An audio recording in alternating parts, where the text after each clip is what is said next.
Thank you, James. Good day from the Great White North. Here we are at TD Place Stadium in Canada's capital. A Grey Cup rematch in the CFL Eastern Final. Well, that's it. There's going to be one team that was in the Grey Cup getting back there, but that's all there's going to be. Henry Burris certainly hopes he can lead his Ottawa REDBLACKS there. Given the opportunity to start this game, given the opportunity to start down the stretch after losing his job, he posted a 4-3 record, a winning record in games he started on a team sub 500. Of course, on the other sideline, Mike Riley. No matter what happens in this game, it's not the biggest event of his week. No. Mike Riley became a father for the first time earlier this week, but nonetheless, a huge matchup here for him today. You know, he'll rely a little bit on John White in that backfield as well. Great irony in this game. Jason Moss, the head coach, was on this sideline last year at this time, but with the Ottawa REDBLACKS as their offensive coordinator. Then he went to the Grey Cup game, tried to beat the Edmonton Eskimos. Now he's the head coach of the Eskimos. His mantra this week is finish it. For Rick Campbell, second straight year hosting the Eastern Final, and of course last year, that miracle on Bank Street. Burris to Ellingson to decide it to go to the Grey Cup game. So here we go. Red and black, green and gold, and a whole lot of white. 1 week away from the gray. Grant Shaw's going to kick this off. Kind of reminds you of the 1996 Snow Bowl, the Grey Cup game, the 84th Grey Cup between Edmonton and Toronto back in Hamilton. A lot of snow here. It's going to keep falling. Footwear, obviously paramount.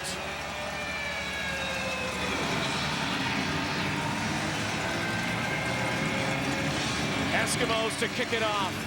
Tristan Jackson is back. Full house in Ottawa. The Snow Bowl 2016, the Eastern Final, is underway. Jackson slips and slides and makes his way to the 38. We think. We think that's the 38. It's going to be tough finding the yard stripes today. It's going to be tough hanging on to the football. Yeah, well, footing's going to be interesting to watch. You got a sense of it as Tristan Jackson tried to take off with that football. Now Henry Burris in the Ottawa offense will be the first to go to work here. Burris, of course, surrounded by 3 of his 4 1,000-yard receivers. But we'll see how much of a factor the passing game actually proves to be in this ball game, Rodney. They'll spot it at the 41. Burris, the 41-year-old former Temple quarterback. 16th year in the Canadian Football League. Comes out throwing, far sideline to Jerron Kreiner. Kreiner, a newcomer to the lineup this season. And of course, the Ottawa REDBLACKS, 4 1,000-yard receivers back-to-back years. Never been done before. And Kreiner comes in. Chris Williams going out of their lineup, and that's a key loss, but Kreiner has been a great positive. Yeah, Kreiner, one of the REDBLACKS who did not face Edmonton earlier this season in either meeting. Burris again throwing and cutting down into Edmonton territory is the most outstanding player in the CFL East this year, Ernest Jackson, a guy who did not drop a pass all season. Yeah, phenomenal record for Ernest Jackson. Terrific season for a guy who's largely been the unsung member of that quartet of 1,000-yard guys. Nice to see him get that recognition this year. Back-to-back first downs for the REDBLACKS with the wind in this first quarter from the 45. Burris now throwing again. 3 straight passes, this time to fullback Patrick Lebois, who fumbles the ball, and it was scooped up and pounced on by Ottawa. You can see how hard it's going to be to hang on to that pigskin today. We'll take a look at this Ottawa starting offense. Brad Sinopoli, of course, one of those 4,000-yard receivers. Keep an eye on former Ticat Moses Madu in that backfield. We talked about Jerron Kreiner. He got an opportunity to play when Chris Williams went down. He had some more size to that receiving core. 2 young guys, second-year man Tommy Draheim, the former BC Lion at left tackle. Rookie Jason Lauzon-Séguin at right tackle. Lauzon Seguin in particular has had a terrific rookie season. The Red Blacks first-round pick this year. Second down and 3. Ottawa third in the CFL on second down conversions. And their man named Moses Madu plows his way, snow plows his way for the first down. Well, look at the Edmonton defense. Most consider that D-line to be the strength of it, a group that's had some continuity from last year. Armando Sewell in the middle is a force. Linebacking core, Kenny Ladler lines up as the nickel, 6 DB.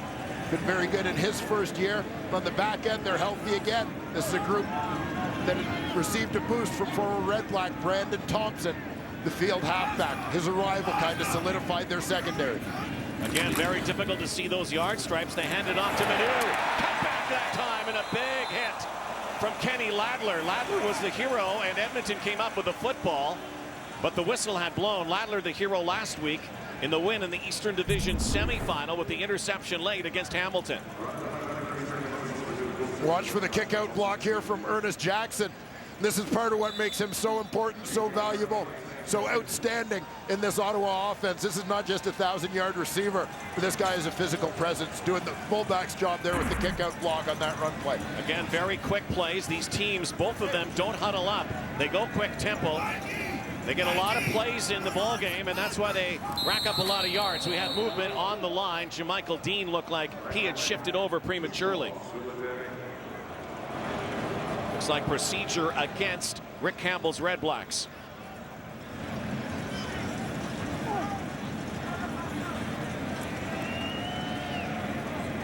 Very good drive thus far for the Red Blacks to start off this ball game. Our referee today is Dave Foxcroft. Our umpire, Ben Major. Our head linesman is Justin McInnes. Procedure, Ottawa, number 64. 5-yard penalty, remains second down. So after that hit by Ladler, Moses Madu has gone to the sideline, and it was a helmet-to-helmet collision, so obviously undergoing protocol on the sideline as well. Matthew Shinetti is our sideline reporter. We'll try to get an update on Moses Madu. That could be a big factor today if Madu is out of the lineup. This is a team that went through a lot of running backs. 2nd and 7. Burris clutches, throws, far sideline, and Kreiner can't come up with it. And the drive will stall here. And the Ottawa Red Blacks will bring out their kicking formation for a field goal attempt. And this is where it gets a little sticky for the Red Blacks this year. They've gone through a lot of kickers. Their normal guy is Chris Milo, of course. Helped kick them into the Grey Cup game last year. Ray Early is the kicker. He's only been in a couple of games, 3 games, but he's 4 for 4. His longest is from the 39-yard line. Shakir Bell is in the end zone. Looks like it's about a 35-yarder again, with the yard stripes obscured by snow, and Early puts the Red Blacks up early. Striking first, big drive, and the new pop-up. CFL passing leader, Mike Riley, will get his first sequence when we come back to the 2016 CFL Eastern Final. Mike Riley, his second sequence now as we get close to the midway point of this blustery first quarter in Ottawa.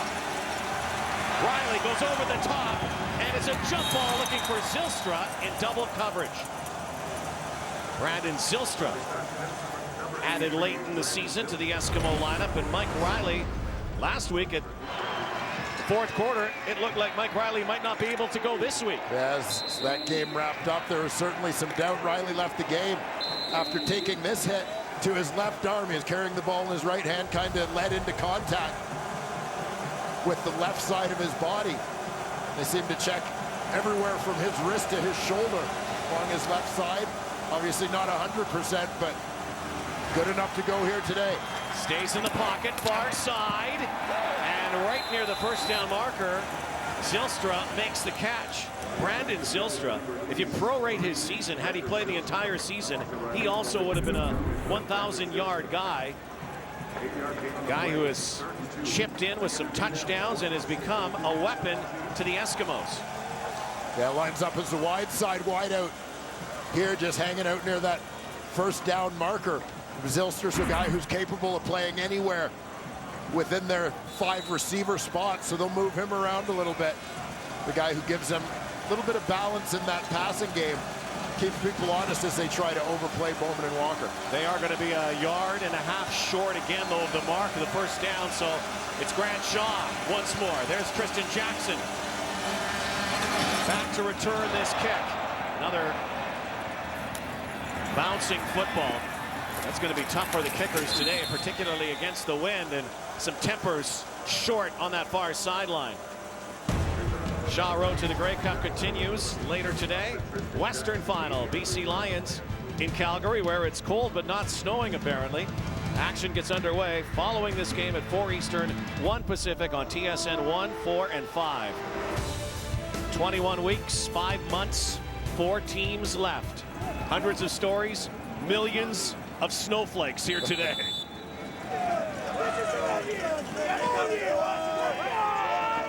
So the Red Blacks on that short kick by Shaw, close to the midfield stripe. From their 52-yard line, 1st and 10, Burris. Sends out 6 receivers, steps up, and the pocket flushed, and Marcus Howard chases down Burris, knocks the ball out of bounds, but it will be Ottawa ball, retaining possession as Marcus Howard chased down Henry Burris. Yeah, Henry Burris picks his spots in terms of using his legs to escape. Howard coming from the top, right side of that defensive line. Henry Burris doing well to turn that defensive pressure into positive yardage for the Red Blacks. Burris, who began the season injured against Edmonton in the opening week, a game the Red Blacks won in overtime. Lost his starting job, came back, got hurt again, lost his starting job a couple of times, and now up the middle goes Keenan LaFrance. LaFrance churns down near the 30-yard line. So the backup, tailback, out of Winnipeg, Manitoba, and a former Manitoba Bison, romps for 26. Well, the offshoot of having had the number of injuries at the running back position that this Ottawa franchise has over the years has been that Keenan LaFrance, second-year man out of U of M, has had plenty of opportunity to play, filling in for people within games. He gets his touches, and they're confident with him in there. From the Edmonton 27, virtually no gain this time. There's LaFrance. Keenan LaFrance has kind of been the beneficiary. You never want to see your teammate get hurt, but LaFrance has been on that sideline so many times, probably thinking maybe I'm not going to play tonight. But for the most part, he got so many touches because of all of the injuries. Yeah, LaFrance comes into this game with 37 carries, 12 catches in the regular season, average almost 4.5 yards a pop to a guy who's a capable replacement. They had Trayvon Mann on their 46-man roster, but he is not active for this game. He's a scratch. Burris looking left side, now goes deep and caught. Touchdown, Greg Ellingson.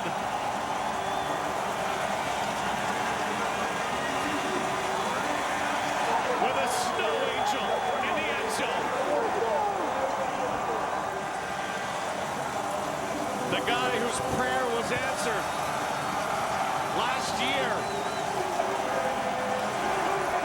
That unforgettable play that sent them to the Grey Cup game has the first touchdown in this year's Eastern Final. Well, good protection from that offensive line. They've done a nice job blocking in the run game and in pass pro so far. It's no miracle on Bank Street, but that's a nice toss from Henry Burris to Greg Ellingson for the game's first major. One of the 4 1,000-yard receivers that Burris and Trevor Harris had for the Red Blacks. Ray Early, 32-yard point after. This one is wide. Now, Shakir Bell could take this the distance and put 2 on the board, but he's not getting there. But 6 more points for the Red Blacks. Greg Ellingson. An angelic touchdown and a 9-0 lead here in the nation's capital. All Ottawa, first quarter here in the Eastern Final, 9-0 Red Blacks in the Grey Cup rematch, and the numbers point obviously in the Red Blacks' way. Now they will go against the wind here on this wintry day in the nation's capital. Now keep in mind though, you go back to last November in Winnipeg, the Ottawa Red Blacks actually had a 13-0 lead and ended up losing that Grey Cup game to Edmonton. Yeah, I mean, you don't know based on the start how things are gonna play out here. Obviously, you've got two teams. When you're playing with everything on the line, you're going to play for 60 minutes. There's absolutely no doubt about that. But for both of these teams, what happened last time, not just last time they met, but last time they met in the postseason, is without a doubt on their minds. So Ottawa now scrimmaging on their own side of the field after the 28-yard run from Keenan LaFrance. France has been a factor so far, and out of the backfield is Patrick Lavoie. You and I used to cover a lot of CIS games. We watched Patrick Lavoie down the road in Laval a lot in these very similar conditions. Yeah, Patrick Lavoie, very versatile guy, listed as a fullback, but plays more of an H-back kind of role. Part receiver, part blocker. Very rarely carrying the ball, but a pretty reliable guy catching the rock for sure. They're at the 53-yard line, their own 53. And handing it off on the backfield once again is LaFrance. And who would have thought, with all the talk about Moses Madu and the numbers, extraordinary numbers that he had put up in such a short time, we would be talking about Keenan LaFrance. But next man up is the motto in Ottawa. Yeah, and I mentioned off the top the situation for the Edmonton Eskimos where they elected to dress the two American backs. That was an option for Ottawa. Trayvon Van available, but this shows you the confidence they have in Keenan LaFrance, the confidence he's been able to earn through his performance when given opportunities throughout the year. Now from the Edmonton 41, 1st and 10. Again, they put it in the midst of LaFrance, and with a convoy, barrels his way for about half the first down yardage. You know, Dwayne, you've played, I'm sure, in games like this in the past, but all the preparation, we talked with the coaches yesterday. Obviously, Ottawa had the bye week. All of the stuff that you put into your playbook, all of that execution that you're thinking about, and the day turns out like this. Well, but part of your preparation, believe me, is it involves reading those weather forecasts or listening to the weather forecast. Both these teams were prepared for this. We understand this even for Edmonton coming across the country. They brought footwear that gives them an opportunity. They brought their warm weather gear. Here's LaFrance again. 25-year-old. Played junior football in Winnipeg and high school ball at Sturgeon Heights. Ended up with Brian Dobie's Manitoba Bisons and now is becoming a prominent figure in this Eastern Final. Yeah, Jamie Elizondo putting him to work a little bit. Much said about the Eskimos' reborn ground game down the stretch of this season. You're seeing the Ottawa Red Blacks here doing a pretty good job rushing the ball as well. They continue to put it on the turf. Ladler stands up. LaFrance saw Mike Benavides, the defensive coordinator. Last year at this time, he was part of our TSN panel. Moss was the offensive coordinator for Ottawa, so there have been a lot of changing faces and changing places. And for Mike Benavides looking to find some answers to Keenan LaFrance in that Ottawa rushing game here in the early going. The growth of this defense has been a big part of the Eskimos' turnaround over the course of this season. Down to the Edmonton 24-yard line, close to the red zone, looking end zone. Oh, it's caught! Touchdown, Khalil Payton! Henry Burris lays it in perfectly. Khalil Payton,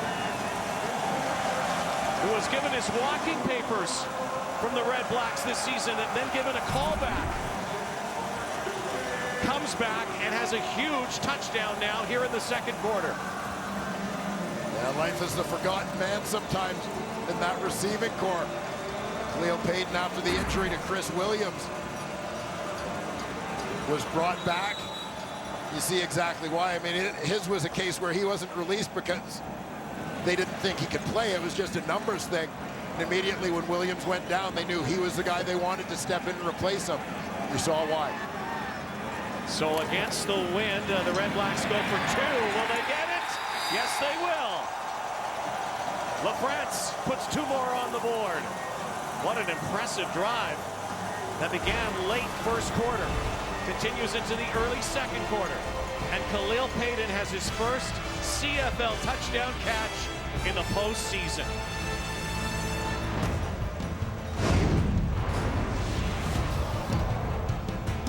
California, always be ready when opportunity knocks. It is knocked for Khalil Payton.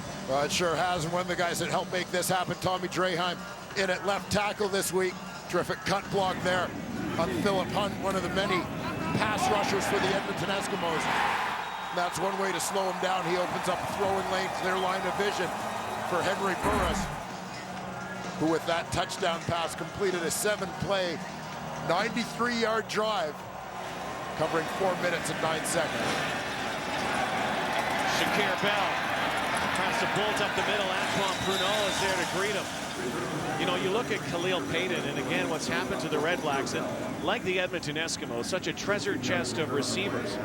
Payton was basically sent home. They didn't have room for him. Then Chris Williams goes down. Devastating, you would think, to the Ottawa Red Blacks. But Payton's come in and filled his cleats quite admirably. Yeah, and this is part of the process over a couple of years. When you think back to 2014, their inaugural season, lack of receivers was an issue for this team. Now they have enough depth that a guy like Khalil Payton was a spare part, essentially. But they had that depth in terms of a guy that they knew could step in and play, that knew their system and so on. A quick phone call, and he's right back in their lineup, making a huge contribution here in the East Division Final. Edmonton will need this guy to make a huge contribution too. The CFL's leading receiver, Darius Bowman, arguably also an outstanding player candidate in so many ways for what he did this year. But the Eskimos down 17-0 early on here. However, this is an Edmonton team that has been used to playing comeback. Yeah, it's been that kind of season for the Edmonton Eskimos. They've faced all kinds of adversity when you think about it, and really having to travel and play through the East. Just another example of that for this team. But they've gotten to this point because of their ability and willingness to overcome adversity. So they're a team that at 17-0, yeah, they recognize that it's a challenge, but they've faced those all year. 7 of their 10 wins this season. The Eskimos came back from a 7-point deficit. 4 of those were by 10 points or more, and this is what they did down the stretch, winning 6 of 7. Talk about peaking at the absolute right time. Yeah, there you see it, 6-1 in their last 7. Coming home.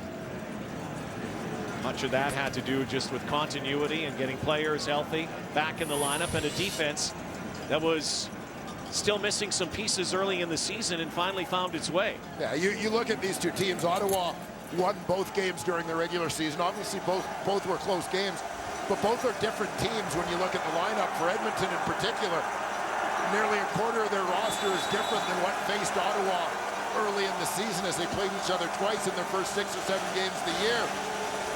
Edmonton has 10 players in their lineup today who didn't face Ottawa during the regular season. 2nd and 3. Riley's going deep here. One-on-one downfield, and oh, what a catch! A beauty! How did Brandon Zylstra come up with that through the snow with Mitchell White draped all over him, and Zylstra with a huge play here for the Eskimos.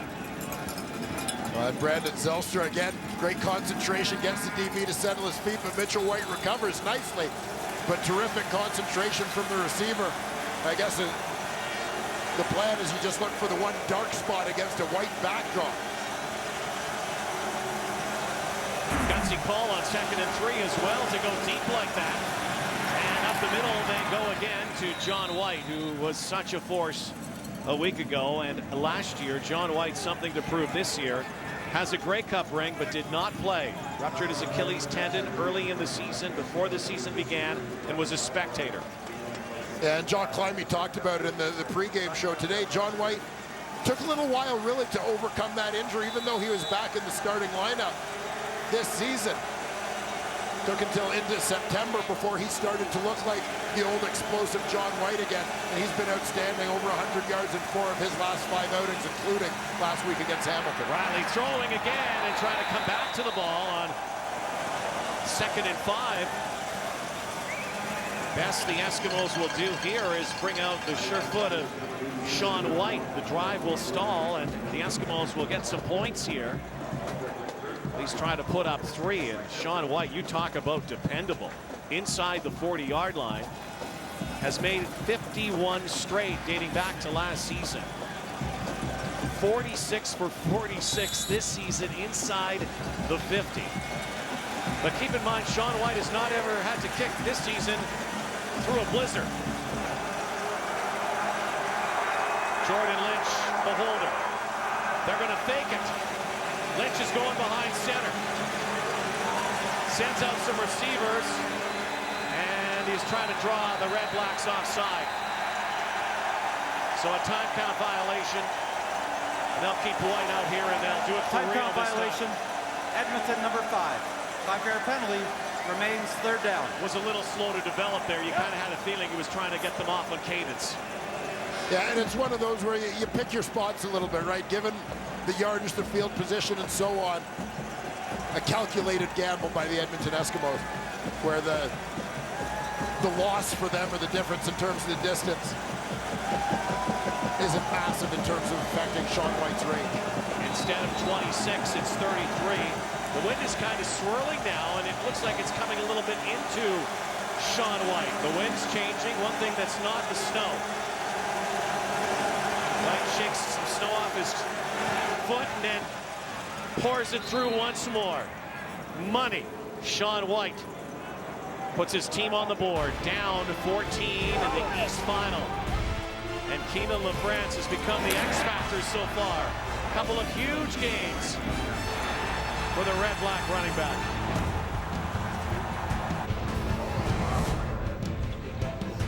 James Duthie back in snowy Ottawa. 3-minute warning. I watch you guys a lot. I know there's usually some sort of shtick going on behind Rod. I'm not into that. I'm going to try and keep it a little more professional. So just letting you know, Rod Smith in the panel coming up. Also, Jock Climby with his thoughts as we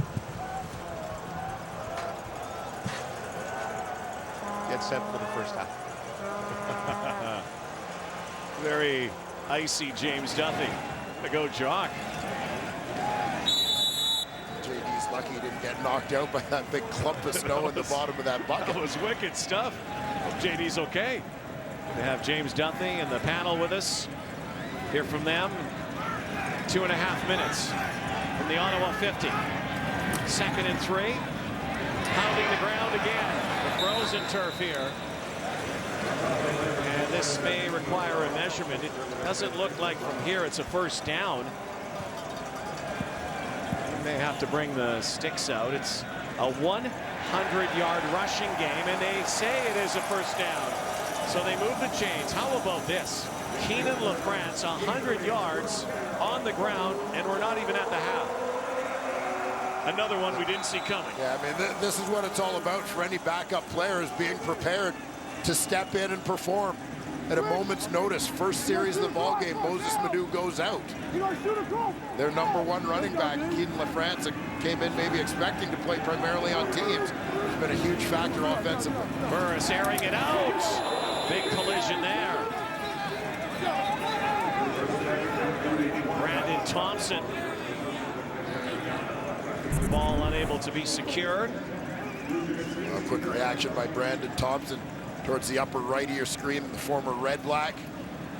Coming downhill on Patrick Lavoie to break that one up. Throwing down again for Burris. Certainly not the magical year he had last year when he was the outstanding player in the Canadian Football League. And defying the critics and, of course, Father Time. 41-year-old, still doing it, still weaving it, and it's picked off. Hoshi Mwamba, an interception. And a penalty flag down in the backfield as Burris threw the ball, and also down near the 15-yard line where it was intercepted.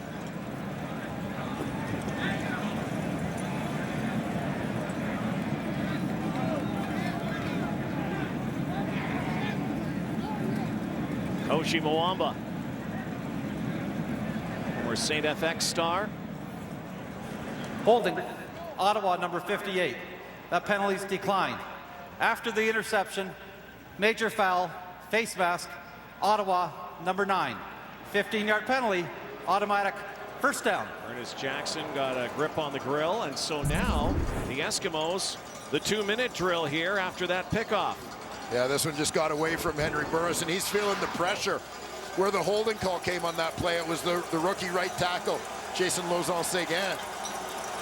Going to have some tough matchups against these Eskimo pass rushers. His man got some penetration. Henry Burris saw that, rushed the throw, and overthrew Jackson. Darrell Walker unable to hang on. He's had a couple of issues today hanging on to that football. Here's Koshi Mwamba. He and brother Enoch, of course, a few years ago got a chance to be brothers in a Grey Cup game against each other. Should the Eskimos advance to the Grey Cup game, we would have the King brothers who play for the same team, the Eskimos.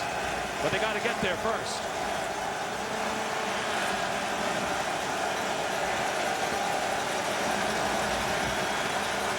Riley. Critical second down here before halftime. Here comes that rush. And Riley over the top, and it is caught. And into Ottawa territory, Corey Watson hauling it in nicely. Mike Riley belted as he just threw that football. Yeah, and regardless the fact that Mike Riley took a big hit last week, there's no hesitation on his part to stand in here and take another one to make that delivery. Darius Bowman crossing the field to the right, cleared that window to hit Corey Watson coming back the other way. Now going deep again, and there's a penalty flag.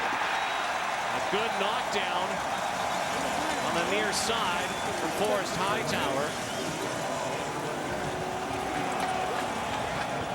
But there was a flag that had been thrown here. Illegal contact on a receiver, Ottawa number 21. 10-yard penalty, first down, Edmonton. Mitchell White will keep the Eskimo drive going.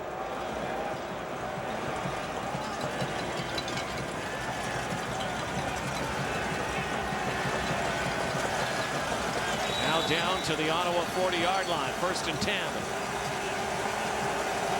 97 seconds left in the second quarter. Riley marks out some motion here. Quick hitter. Walker, a cutback. Darrell Walker just didn't look like he had any traction there, and you wonder if the footing is going to get worse as this game goes on.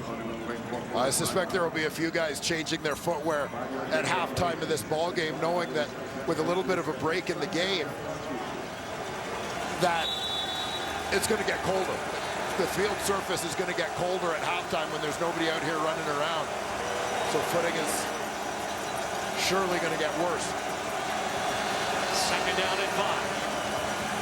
Riley looks and throws, has his man, and another knockdown.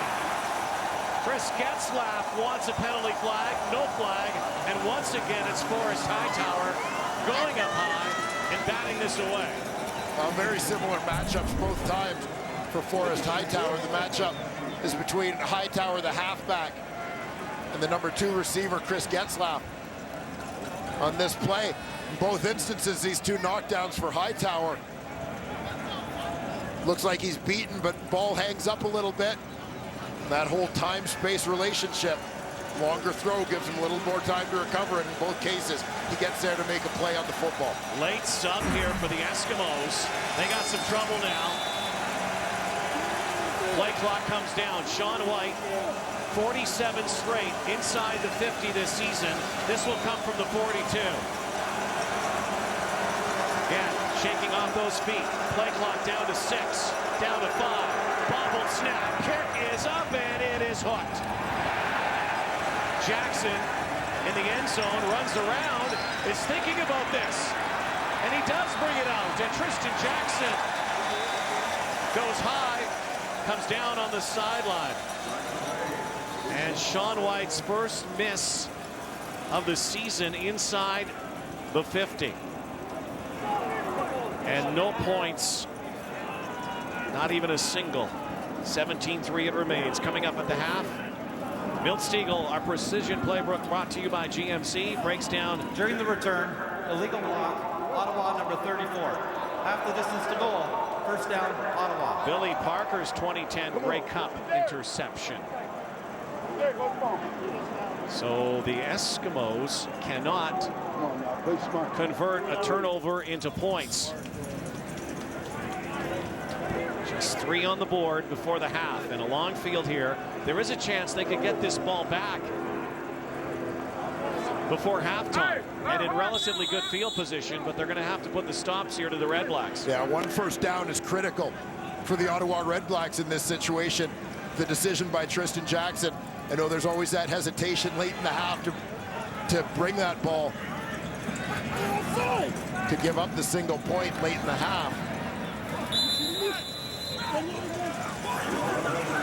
But they need a first down to be able to run out the clock and not give the ball back to Edmonton with a short field. 2 angry teams, even though they're separated by a few provinces, only meet twice a season. Still some residue from last year, the Grey Cup victory by Edmonton. Ottawa won twice this year. The big second down and 6. Henry directing traffic.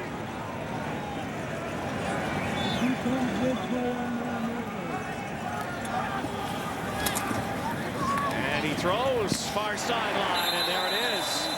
However, a penalty flag downfield. There's in interference territory. Yeah, Ernest Jackson was knocked down. Hayden made that grab, which should carry them through to halftime. Well, keep an eye on the weak side linebacker, Dion Lacey. He'll often be out helping out or matched up against Ernest Jackson. And it clipped the receiver that time.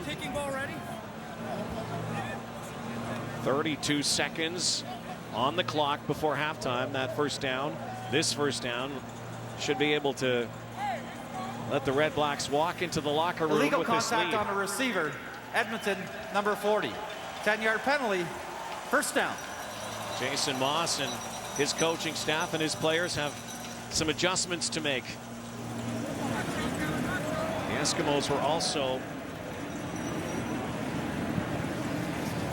trailing and only put 3 up on the board in week 6 against Winnipeg.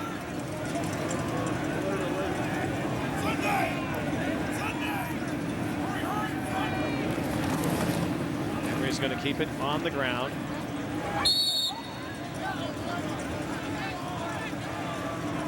Keenan LaFrance, you know, they don't have the most outstanding Canadian in an Eastern final, but LaFrance is certainly the guy who, there's a player down. Yeah, I think that's Patrick Lavoie. Was writhing in pain at the end of that play. France has been a force, and this could be a blow to the Red Blacks.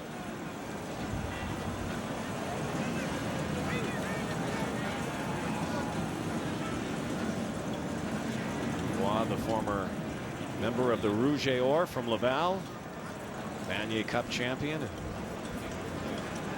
second round pick of the Alouettes back in 2012. He's in a lot of pain down there.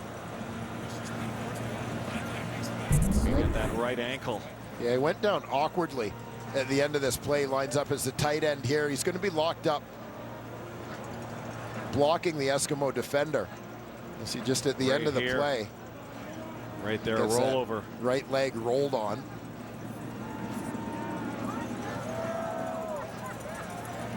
And immediately, you know,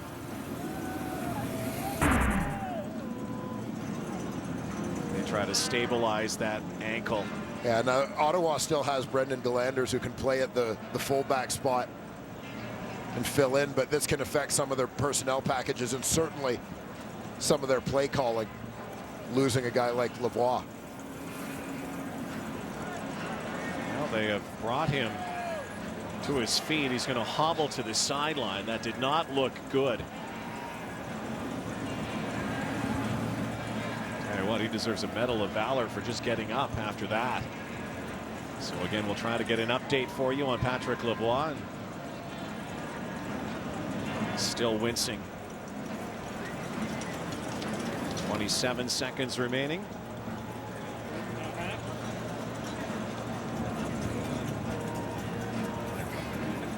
So many others from that great football factory at Laval. Patrick Lavoie. So many members of the Rouge et Or, I'm sure, will be getting ready for the Vanier Cup as well, as Laval will take on Calgary in Hamilton next weekend. CIS season coming to a close. This first half coming to a close here.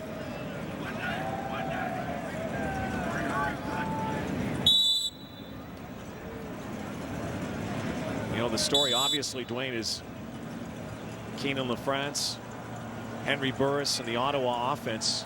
But the bigger story might be the Ottawa defense and what they've done on Mike Riley so far. Yeah, definitely limiting Mike Riley, limiting John White, who was such a factor a week ago. So it's halftime. Let's see if there's any alteration to footwear as well for both sides. But Henry Burris, 30 minutes away from another trip to another Grey Cup game. The Edmonton Eskimos have to play comeback in Ottawa. This is the CFL's Eastern Final on TSN. It's halftime. 17-3, the home side, the Ottawa REDBLACKS. A half away from advancing to another Grey Cup game. The Edmonton Eskimos trying to be the first team to ever cross over and get to a Grey Cup game. Mike Riley, struggling in that first half, is with Matthew Shinetti. Mike, how do you adjust for the conditions right now going into the second half? Well, I mean, both teams got to play in them, so we just got to make plays. They've simply made more plays than us. They've done well with the opportunities, and you know, we're close. We've had a couple of chances, and we just fell a little bit short, so we just got to step it up a little bit. We'll be all right. In terms of those adjustments, running game or shorter passes, what was the discussion with Coach Moss at halftime? Well, I mean, we still got a lot left in our playbook, in our ready plan that we had coming into this game that we haven't utilized yet, both in the air and on the ground. But you know, we have opportunities in the air, and we've hit a couple of them, and we missed a few. So if we're going to pass the ball, we just got to make the most of it. But we got to get the run game going as well. Thanks, Mike. Yeah, thank you. Just 23 yards on the ground so far. First half possession to see a lot of Grant Shaw and a lot of Sean White for Jason Moss. He'd like to see a little less. Yeah, I mean, you're happy to see Sean White out kicking extra points. You don't want him trying field goals. And, you know, I mean, these conditions speak volumes in terms of the reliability of Sean White during the year, but you don't want to have to rely on your kicker on a day like this. And Mike Riley, who was 8 of 14 in that first half, and there is Sean White. Riley, who has the potential to ignite an explosive offense. Don't think for a moment that that's not capable, but it just looked for moments that they didn't either have traction or ball security at times. We talked about the gloves, we talked about the shoes, and I'm sure there probably had to be a couple of players do some changing in that halftime. Yeah, whether adjustments in terms of footwear, whether it's adjustments. I know for me, I always left room at the start of a game in cold weather like this. I always left room to add layers or add something to let me be warmer after the half, because you know that once you go inside, you're going to cool down, and depending on the time of day of the game, it's probably going to feel colder in the second half. So you don't necessarily want to load up and put everything on at the start of the game. Some guys may be adding layers in that regard just to feel a little more comfortable here. Well, you can see the paint machine is out right now, and we are in a bit of a delay. Let's go down to Matthew Shinetti for some clarification. What exactly is happening, Matt? Guys just spoke to the officials. They're going to delay the start of the second half so they can repaint the sidelines. As we've been seeing throughout the first half, there have been brushes, there have been shovels trying to go ahead and get some discerning sidelines, I should say. But doing that, they've actually scraped off the paint. So they're going to try to repaint the sideline, especially on the side where the teams are. Guys? Well, that's going to make it very interesting with fresh paint out there as well. And any close play on the sideline, but clearly you need a boundary and you need those sidelines. So they'll work on that. Let's give the folks here at TD Place Stadium and all of the maintenance crews some props, though, because They knew the forecast likely was going to be in this range. Some snow, some cold, and you knew you were going to have a lot of work to do today, and they've had to do a lot of work. Well, I mean, they've been pulling double duty. You've got to bear in mind, you know, I mean, not to give a lesson on the dimensions of the field, but obviously 65 yards wide, 110 yards long, plus 20-yard end zones in each end. So, I mean, you've got, including the ends of the goal lines, or the backs of the end zones, you've got 25 65-yard lines. And then you've got to go 150 yards down each sideline and down the hash marks. And it's hard to keep up with the rate at which the snow is shoveling. I mean, you're constantly going to try and keep those things clear. You look at something like the numbers, Jock or Milt would tell you, receivers rely on those numbers as landmarks all the time in terms of where they are laterally on the field. You can't see the numbers at all. I mean, the numbers are an afterthought in terms of the shoveling or clearance of the field, but it all plays a factor in terms of the execution for the guys playing the game. The execution, and certainly the execution from the maintenance staff here, and they've had to go full bore. And it looks like, again, they're going to paint these sidelines. And we're in a bit of a delay right now. I'll tell you one thing. I thought it was bad shoveling my driveway. I don't think that's so bad anymore. This has become a bit of a nightmare here today, but we're getting ready for this second half. It will start shortly as we send it over to the boys in the panel underneath the cozy confines of that tent. Guys? Thank goodness for the cozy confines, Rod, and you would be in a lot of trouble if your driveway was this big. It's a big shoveling job they got going on right now, and a delay to the start the second half, back with Milton, Matty, and Schultze, and boy, for everything else, coming out into the cold after a warm dressing room, and then having to wait. I mean, how much harder is this? Stick around, and you don't know how long it is before you're going to be playing again. And that's what I was thinking about. You know, you come out of the locker room and you get warm, and now you have to wait, so you don't know how long it's going to take for you to get warmed up again. Because you want to stay warm in this weather. It's very important to stay warm, to keep your muscles warm, to keep your joints warm, because it's a problem if they're not, man. They're painting the sidelines? I hope that's some quick dry and super paint or something. Well, hey, by the way, the machine that paints the lines is frozen. They've had a difficulty with that, and it's causing further delay. I don't get it, you know? It is what it is. But Schultze, this kind of adds to the whole history of the Canadian Football League and what it's all about. You know, it's trying to conquer conditions as well as all the different things that go on within a locker room and all the hurdles you have to overcome. We're watching two football teams deal with some of the most extreme conditions right now. I mean, the adversity when you go into the second half, it's going to be harder and harder to score points. Because as it was expressed, you don't have the yard markers. You're not 110% sure where you're lining up in, and that's going to create a hesitation. If I was Ottawa or Edmonton, I would much rather go into the hallway and wait in a warm area and stretch there than to be out here and try to get warm. Go back in, guys. And then when the referees say it's ready to go, come back out. Yeah, because as it looks now, Schultze, it looks like it's going to be quite some time, you know, and these guys are figuring out on the fly like both these teams are. And I'm with you. I'm going inside trying to figure out what's best for our footwear. This gives Dwayne Mandrusiak and RJ opportunity to get their guys right with their feet, everything they need to do. So this could work to benefit of both these football teams to have a little extra delay, try to figure these conditions out. You want to try to stay as dry as possible. I know it's difficult because the moment you get back out here, you're going to get wet, but try to stay as dry as possible, get inside and do what you can do. Well, I understand they're going to put pylons down the yard markers to get this game going again. So let's send you back upstairs to Rod and Dwayne, guys. All right, guys. Director of Officiating, Glenn Johnson, just came in, said we're going to play. You saw them trying to paint that sideline. They are going to put pylons down, and they're going to make the best of this right now. Obviously, unforeseen circumstances with that paint and the fact that the weather got so bad that it also chipped away that paint on the sideline, those sideline boundaries. So we hope there won't be any controversy surrounding some of the play around the sideline. Oh, Rod, what could possibly go wrong? Go wrong. So we're going to play on here.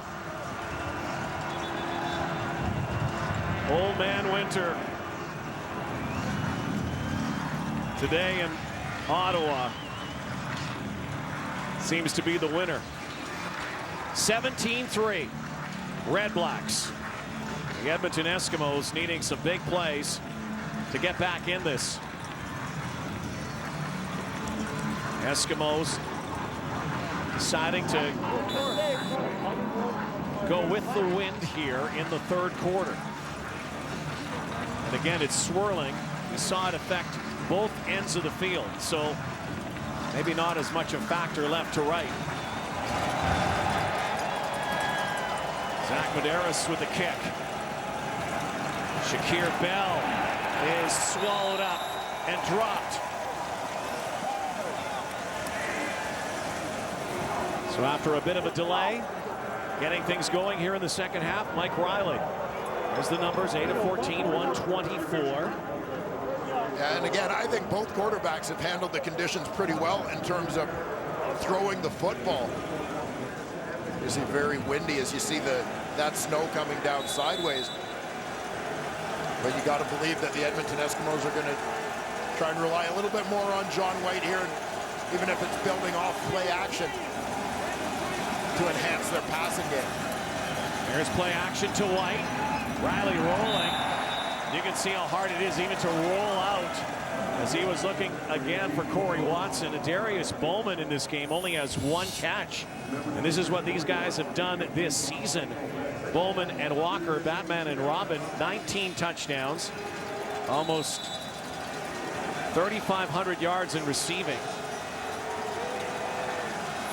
229 receptions and just 1 for number 4 so far. Yeah, the 2 of them combined just 35 yards in the first half. Walker 3 for 28.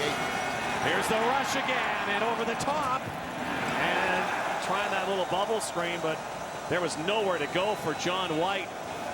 More pressure on Mike Riley and a quick 2 and out to start this second half. Ottawa winning the battle at the line of scrimmage. I believe it's Zach Evans coming right up the middle on this one. Terrific spin move by Evans on the center, Justin Sorensen to get in there. 2 returners back for the Red Blacks. They should get good field position here. Tristan Jackson and Brad Sinopoli are back. Big boot. Jackson slipped and now it bounces back. Trying to induce no yards and there was no flag. And a big kick by Grant Shaw after a 2 and out. Henry Burris, impressive first half in the blizzard. Henry Burris, couple of touchdown passes in this ball game, and he came out slinging right away, spreading the ball around as usual to all of his receivers. Touchdown strike to Ellickson, threw one later to Khalil Payton. That's the difference in this ball game. 14-point lead for the Ottawa Redblacks as we start the second half. Again, we'll identify the yard line as the 26 of Ottawa. And all of the yard stripes, they've been shoveled out. Can't see any of the numbers anymore. I just want to go back, Rod, to that punt return by Ottawa. The ball hit the ground. I mean, part of your reason on a windy day for getting 2 receivers back is to cover as much of the field as you can to ensure that the ball's not hitting the ground. That could prove costly for the Red Blacks just in terms of field position. Red Blacks started this game so quickly. Into an early lead, pair of touchdowns. Eskimos finally got a field goal, and Edmonton's defense looking to rise up now. 5 receivers for Burris. He fires. Quick hitter. Patrick Watkins brings down Brad Sinopoli. His first catch of the day, last year's most outstanding Canadian in the CFL. There you see the tight coverage from Pat Watkins up in press. Immediately there to bring down the Ottawa receiver. 3rd down. The Red Blacks were perfect. They did not miss a 3rd down play this season. 15 for 15. And Burris going forward likely has this one.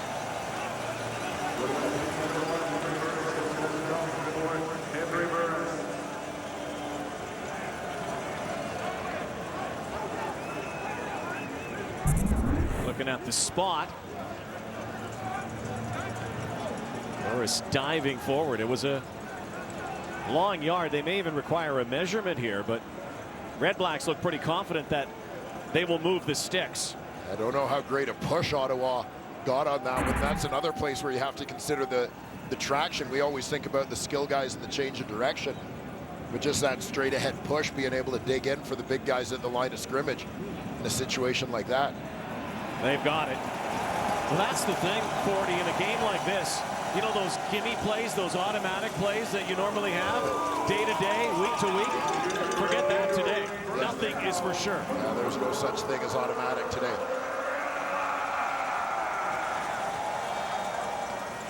Early third quarter here, the rematch of last year's Grey Cup combatants. Winner goes back to the Grey Cup game next week in Toronto, where we hope the weather will be a little different than this. Keenan LaFrance, who had an outstanding first half. J.C. Sherritt in on the tackle here, as well as Neil King. Well, Keenan LaFrance, as well as Henry Burris played, was the story of the first half. Pressed into duty due to an early injury to starter Moses Madu. He put up over 100 yards on the ground the opening 30 minutes of this ball game. He's a Winnipeg guy. That's right. This is springtime. He knows about this. France has been a big reason why the Red Blacks have been able to move the ball consistently. Three-man rush. Burris steps up and fires. And it is Mr. Surehands again. Ernest Jackson. Chain gang will move again. Another first down. 17-yard gain. Well, it all starts with the protection. Three-man rush allows Henry Burris enough time to step up. And Ernest Jackson, Mr. Dependable. From the 53. Eddie Steele, another former Manitoba Bison, bringing down a Bison. Keenan LaFrance. There are his first half numbers. Averaged 4.4 yards a carry through the regular season, 7.4 in the first half of this ball game. 112 now after that last carry. He's at the 50-yard line. It's second down and 2. Burris decides to throw. Now clutching out of the pocket. Burris now has Payton, and he overthrows him.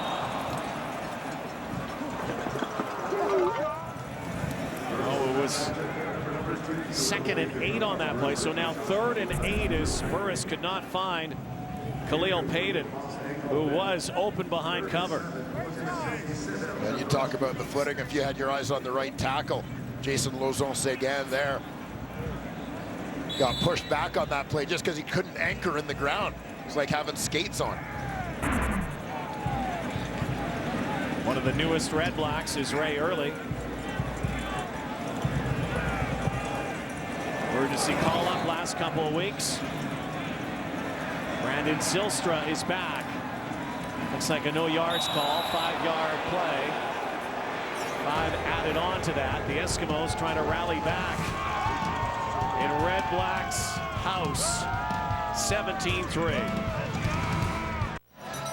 Two teams, 10 trucks traveling from coast to coast to the Grey Cup. Nissan, official vehicle of the CFL. Welcome back to Ottawa. Mike Riley setting up shop here to the no yards call. In this whiteout, they need to get John White going. Get him back in. Completely different than last week.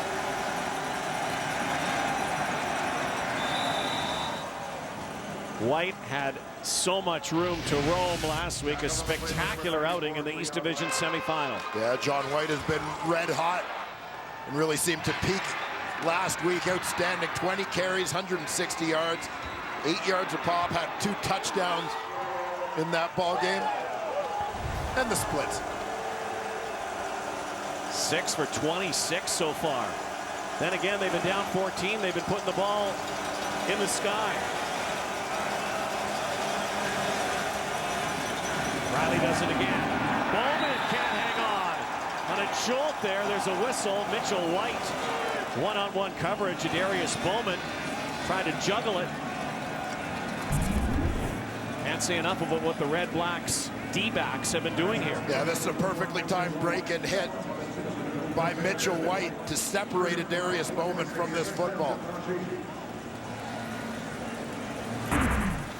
Saw Forrest Hightower with a couple of big knockdowns late in that first half.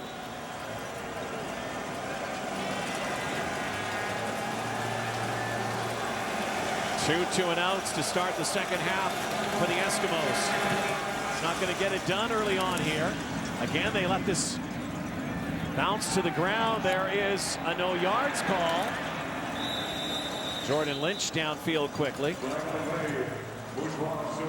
Henry Burris will bring out his offense, and might we see more from this guy? A miracle last year and already a touchdown. A heavenly one today in Ottawa. Back in snow-covered TD Place Stadium, wintry Ottawa, and of course the question is footwear. Let's go down to Matthew Shinetti. Absolutely, Rod. Your footwear update for the second half. Neither the Eskimos nor the Red Blacks changed their footwear. Speaking to their equipment staff, they said that no player requested a move on that, guys. Very interesting. And again, some of those players, you can see the longer spikes, the soft spikes, but longer prongs. See if they have a little more traction. See who has more traction here in the second half. Getting close to the midway point. Grey Cup trip on the line here. The Edmonton Eskimos are either going to bus to Toronto or fly home to Edmonton.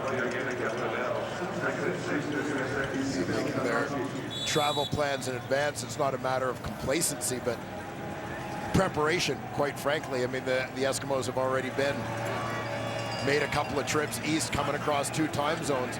If they make it to the Grey Cup, they don't want to be flying through time zones again. They got to make it past Ottawa here as LaFrance dusted at the line of scrimmage. J.C. Sherritt. Well, J.C. Sherritt has been front and center in terms of managing that Ottawa run. A couple of big runs by LaFrance in the first half of this ball game.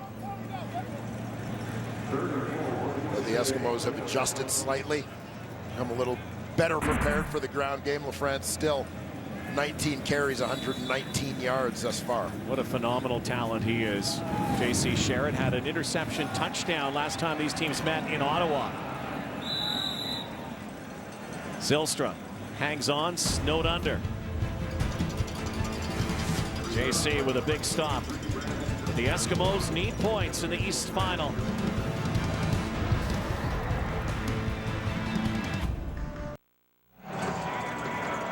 Last year's most outstanding player in the CFL turned back the clock as a 40-year-old, now 41-year-old. Henry Burris keeps climbing the ladder. 3rd all-time most passing yardage in CFL history behind Anthony Calvillo, Damon Allen. Burris now with the Red Blacks, began with the Saskatchewan Roughriders, then the Calgary Stampeders, Hamilton Tiger Cats, and now Ottawa, and of course won a Grey Cup with the Stamps back in 08. Henry Burris has over 10,000 passing yards with 3 different teams. Up there with Damon Allen. Damon had over 10,000 with 4 different teams in his career. Great story about Henry Burris and a teammate, Zach Evans, Regina player who has had an outstanding season. Zach, while he was growing up in Saskatchewan, when Henry first burst onto the league, he made a visit to an elementary school. Zach's school. Zach was a young guy, and he got an autograph poster, and Zach Evans kept that poster up on his wall for a long time. And who would have thought years later, here they would be, teammates in Ottawa. Chance to go back to another Grey Cup game. Zach did say he thought Henry was 48 years old, though. Burris pulls it back and now goes deep and unable to hang on to it. Khalil Payton.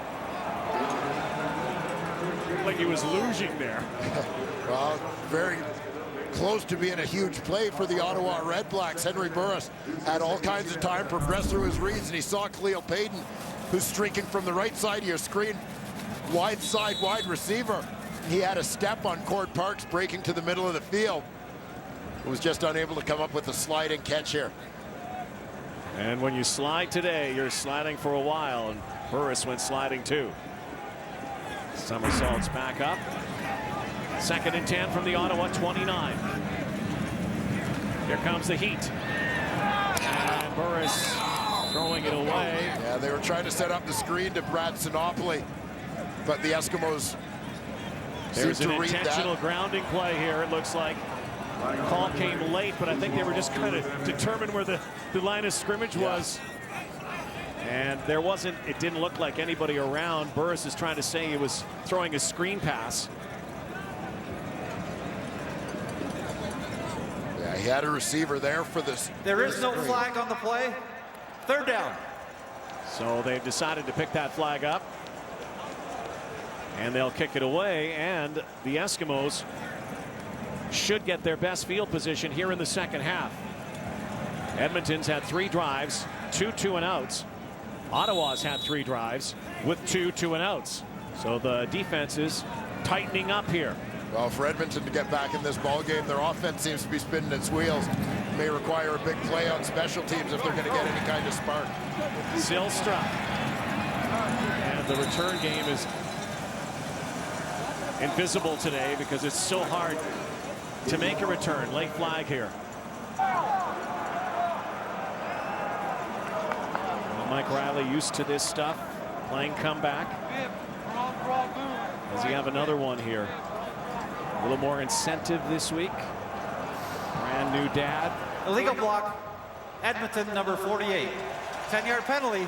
1st down, Edmonton.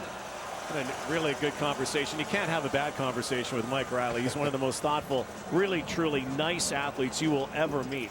Yesterday, talking about this season, this most unpredictable season that the Edmonton Eskimos, almost hard to comprehend what they went through.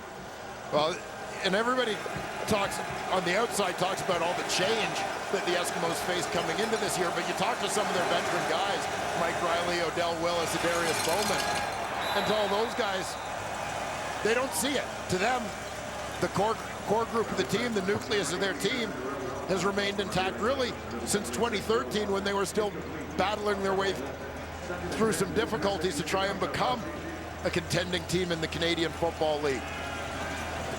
Trying to avoid another 2-and-out here, Dwayne. Don't know if the defenses have ratcheted up that much or the offenses are just even struggling more in the conditions. Footing is so tough right now. Chris Getzlaff, top of your screen. Bowman and Walker sending them out. Riley now looking for a Darius Bowman. Trying to go for the deep shot once again. Nothing. Another overthrow. The Edmonton Eskimos really at this time don't need that. Yeah, and you feel in this pass almost like there's a bit of a sense of desperation to make a big play, and believe me, I understand the desire to get the ball in the hands of Adarius Bowman and the faith that Mike Riley is, of course, going to have in him to go up and get that ball. But the fact is, how about 10 yards? Abdul Kane was right on him. He was well covered. This wasn't an open receiver. Unable to slice and dice. Need to do that. But as they grow a little more impatient, clock ticking down. Edmonton is challenging that their receiver had illegal contact committed against them. Receiver number 89. We had one challenge that was successful earlier. Let's see if this one is for Jason Maas.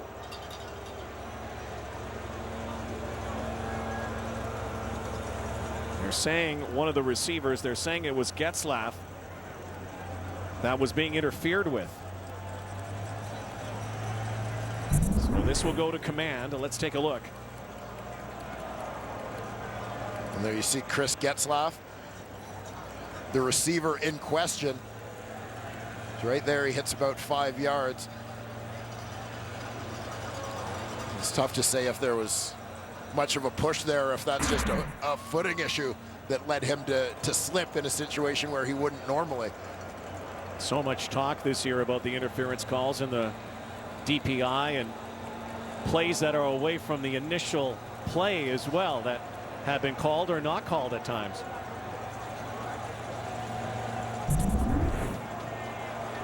Take a look again. Getzlaff right in that shoveled out hash mark.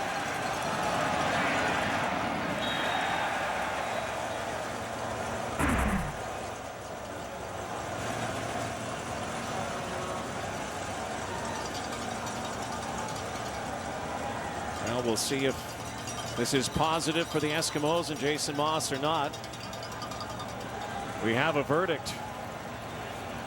After review, the ruling on the field stands. Incomplete pass. Edmonton is charged with their first timeout. So that could be costly as well with 2 timeouts in the ball game. You could use that and see how it plays out as we tick down to 3:30 left in the third. We have not had any points scored here in the third quarter. And they're going to put somebody onside here. Brad Shaw, 2 players onside. A kick into the arms of Jackson. Look out here. Tristan Jackson is going to go. Tristan Jackson down to the 10. He's going to score. It's a touchdown.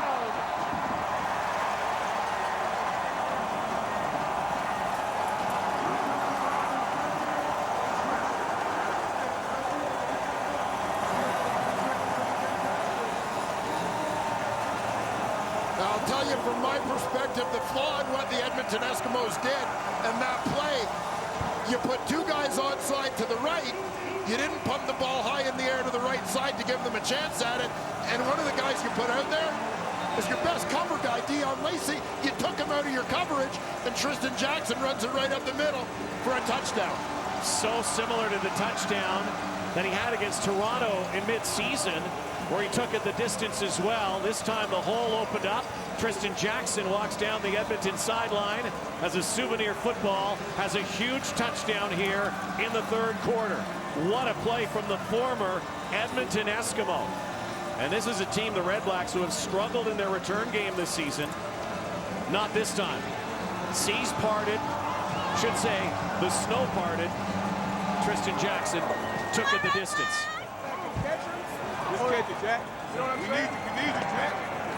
75-yard return, we think. 2-point convert attempt, and it's successful. Patrick Lavoie, earlier hurt, back in the ballgame.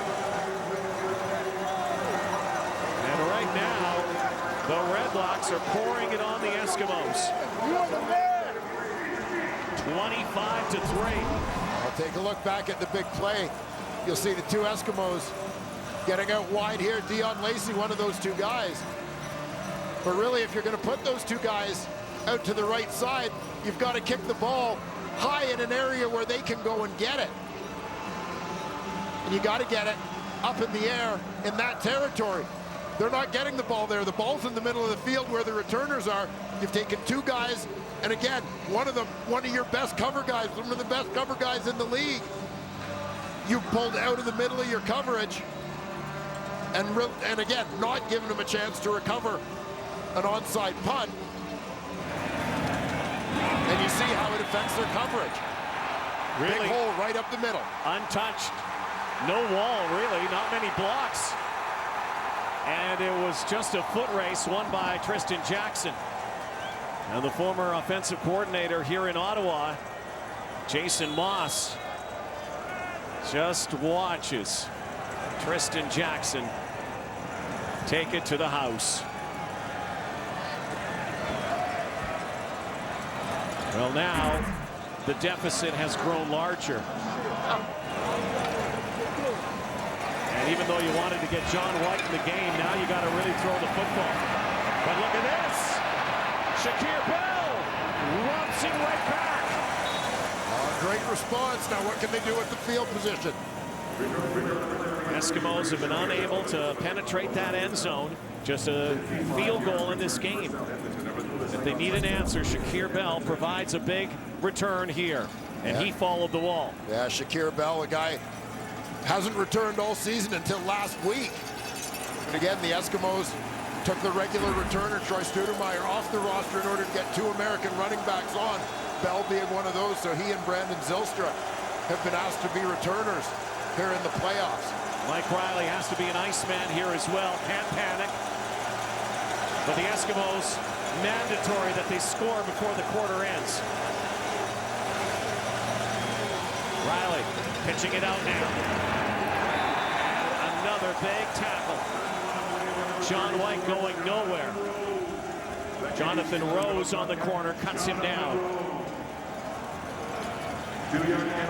This is a great read of the play as it unfolds.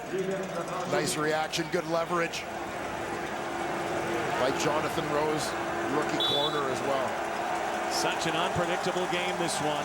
We've seen it today play out in front of us. Who would have thought John White wouldn't have been able to put up the big yards? There he goes this time. And White still on his feet. And John White down to the 5-yard line. And just like that, after White had been held in check all ball game, explosive play, 34 yards. The Eskimos will go first and goal. Watch how many guys had a shot at him. Got 3 right at the line of scrimmage. Terrific balance, terrific fight in John White on this run. Prior to that run, he had 8 carries for just 29 yards in the ball game.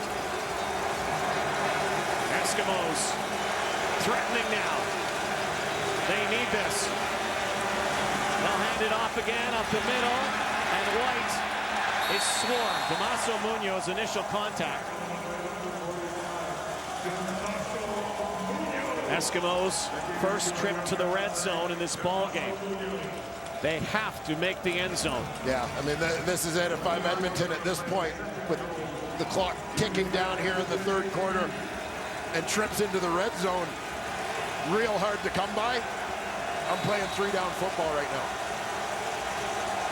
This crowd has not sat down all day. Mostly because they're trying to keep warm.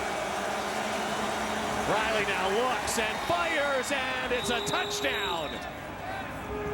Darius Bowman quiets this crowd.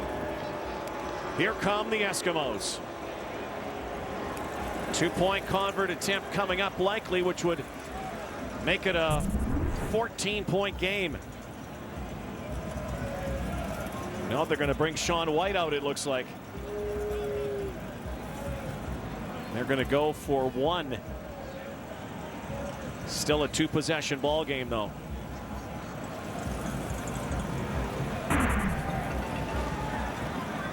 Darius Bowman, just his 2nd catch of the ball game. This one a biggie. That was a response that the Edmonton Eskimos desperately needed after the Tristan Jackson punt return touchdown. They haven't had any big plays up until that return by Shakir Bell. The run by White. Touchdown Bowman. Now Shaun White.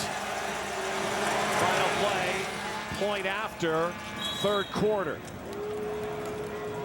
The Eskimos make it a 2-possession ball game, but are going to need an enormous comeback in the 4th if they want to go back to the Grey Cup game.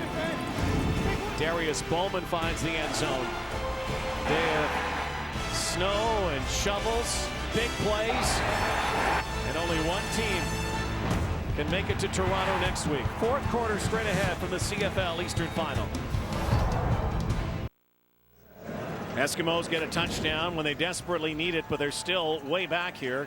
25-10 heading to the 4th quarter for the Ottawa REDBLACKS, seeking revenge here today and trying to get back to the Grey Cup game. So much for the suits that we began this game in.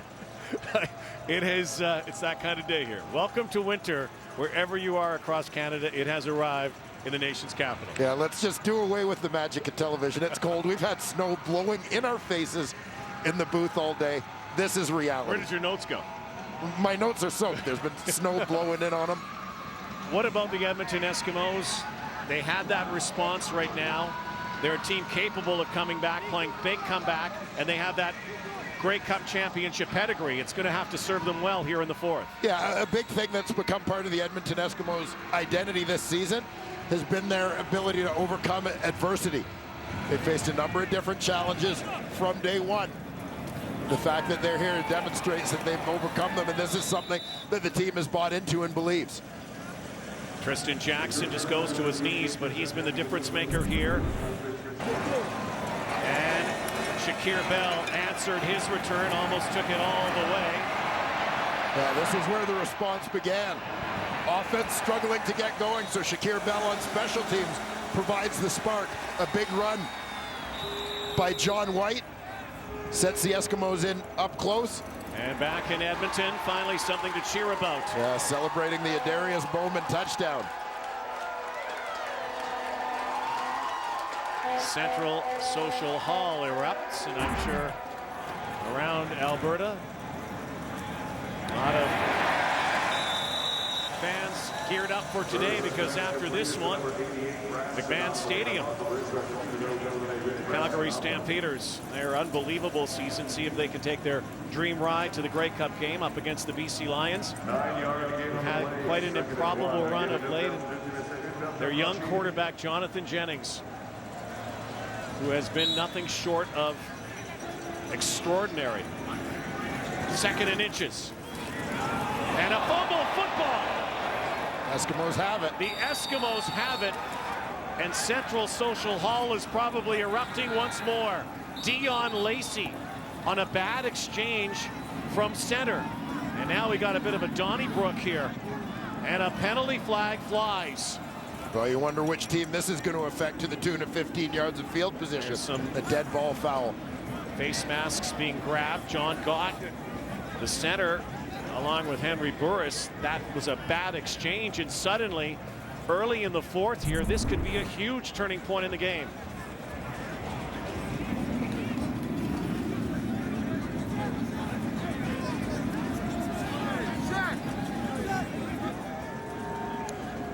If offsetting major fouls, number 41 Edmonton face mask, number 63 Ottawa face mask.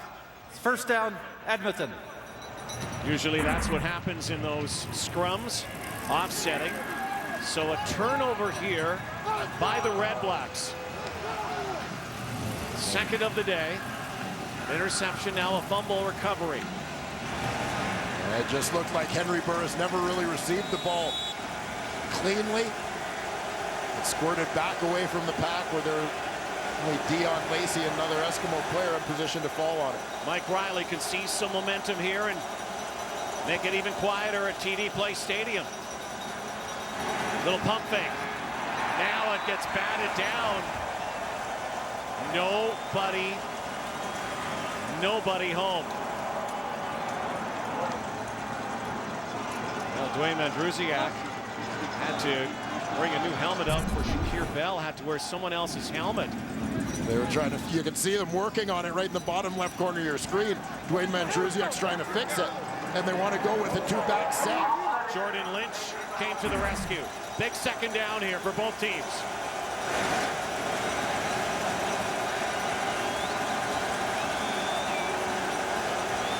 Here comes the rush again. Riley throws over the top. It's caught. Walker now shakes one down near the 20-yard line.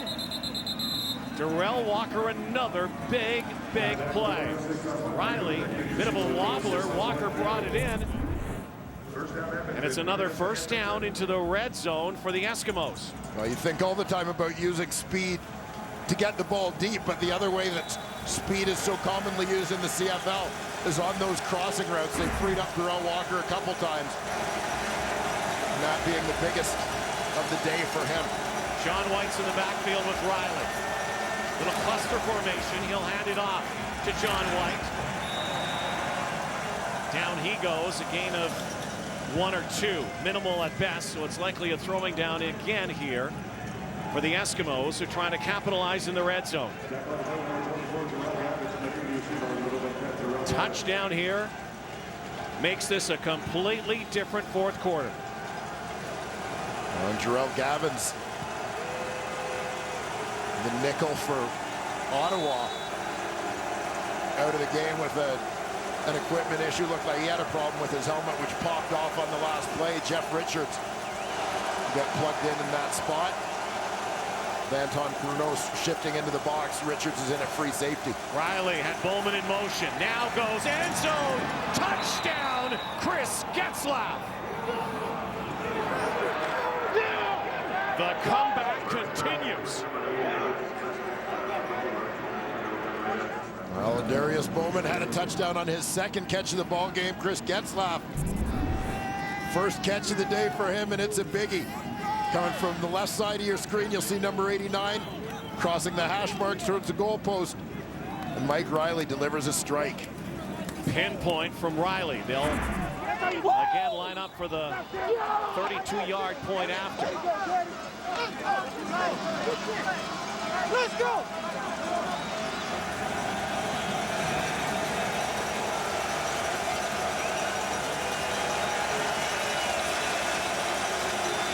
Hold the snap and the kick.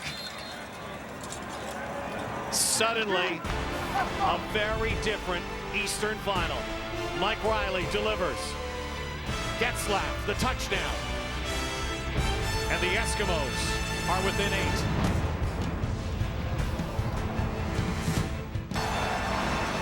Matthew Shinetti, our intrepid reporter, doing his best snow work. Thanks to all of our crew out here today and the Hardy fans in Ottawa. We have got a ball game now. After a 3-play, 36-yard touchdown strike. Ball security is such an issue right now. Khalil Payton. And down goes the ball again. The Eskimos have it. Another turnover. Alex Hoffman Ellis comes up with it. Khalil Payton fumbles the football. Well, let's take a look and see exactly where this ball popped out.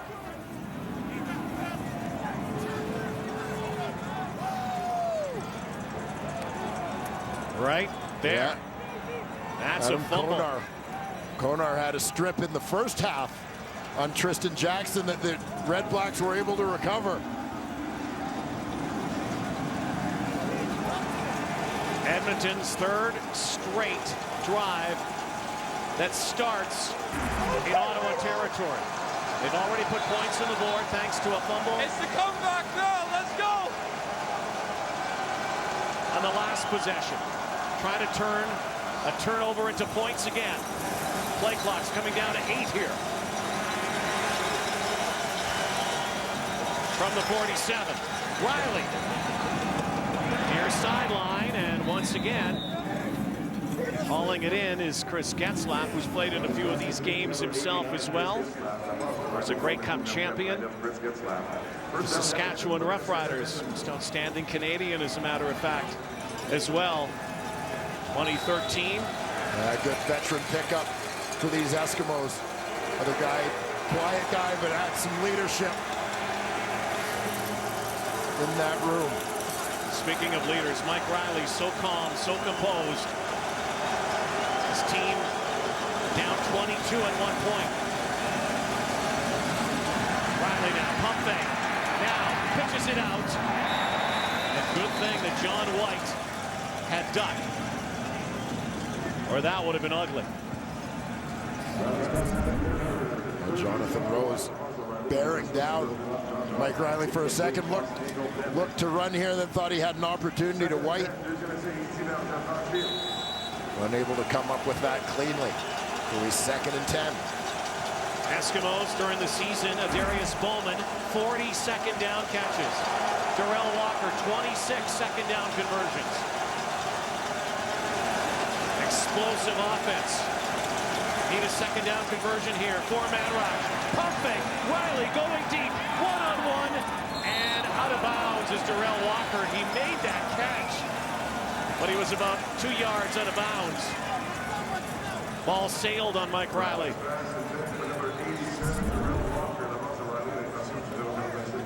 At the time, in terms of protection, he was looking there all the way, though. Had a little pump fake and then put it up. So now 3rd down, and we saw what the Red Blacks did earlier. They did not elect to kick here, and it looks like the Eskimos are also going to play 3-down football, or will they?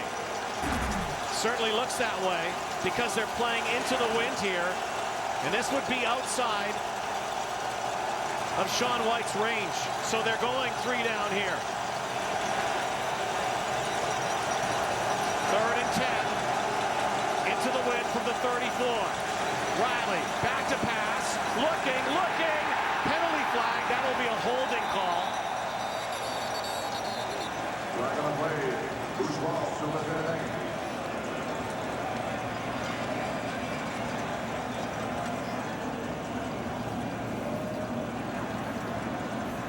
Number 66. That penalty's declined. Incomplete pass. Turnover on downs. First down, Ottawa. Turnover on downs. Ottawa gets the ball right there.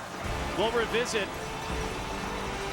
that decision on third down in just a moment when we come back to the Eastern Final in Ottawa. Fell in November in the snow. Good, close Eastern Final. Trip to the Grey Cup game on the line. Long field for the Eskimos. Sean White trying to survey some running room, could not get it. So 3 straight drives starting in Ottawa territory, and now they've got to go 105 here. Well, it was kind of the ultimate no-win situation for the returner, Brandon Zylstra. And, you know, an inexperienced returner. We talked about the changes they made to the roster that have forced a guy who hasn't returned all year in that situation. But you don't want to give up the single because it's currently a 1-possession ball game at 8 points. So you don't want to turn it into a 2-possession ball game on that. But you also don't want to start a drive way down here. Well, you also don't want to have to give up a safety. So you're going to put it back in Ottawa's hands. Riley though fires and knocked down again. Once again looking for Darrell Walker over the top. And should the Ottawa REDBLACKS hang on to win this game, I know they're going to talk about Keenan LaFrance, and they're going to talk about Payton and Burris and Ellingson. But these DBs have done a 4-star effort here today. Yeah, they've been fierce. Made a number of plays, and we have talked a lot about a veteran guy like Abdul Kene and on that play. But there's been some turnover in that secondary. Young guys, Jonathan Rose, Mitchell White came over from Montreal. Bradshaw kind of shoveling with his feet. This is against the wind. He has to kick it out, can't give up 2. This is a flutter ball. And it flutters out of bounds. Well, that'll be the penalty yardage as well. Ball flies out between the 20s. And the Ottawa illegal punt out of REDBLACKS bounds. Edmonton, number 11. 10-yard penalty. Ottawa, first down. are going to get golden field position. I mean, if you weren't going to give up the single point on the punt into the end zone, you weren't going to give up the safety either. Same situation with less time on the clock, right? Now you have to put it on your defense. This is disastrous with the penalty for the illegal punt. It's enough against the wind to have it be a short punt, but it's an absolute killer to have it go out of bounds in the air. Again, the Eskimos chose to take the wind in the third quarter. Against it in the fourth. Big tackle. Barreling down. Kenny Ladler. Fully anticipating the run on that one. Keenan LaFrance shakes the snow out of his helmet. This is the first time that the REDBLACKS have been in the red zone inside the 20-yard line, even though they've had a couple of touchdown tosses. Huge, huge play here for Benavides and the Eskimos. 5 minutes left. Burris now looks end zone over the top. Ernest Jackson can't come down with it. That would have been the catch of the year. Ernest Jackson lines up in the slot here. Henry Burris liked the matchup early. Dion Lacey frequently the man covering here. It's going to be Marcel Young. You saw Jackson got a step on him early on. It's probably the first ball all year that Ernest Jackson's had his hands on that he hasn't been able to pull in. That one for anybody would have been a very tough catch. The newcomer out of Furman University. Short one, about a 22-yarder here for Ray Early. 1 for 1. Makes this a 2-possession ball game. And he does.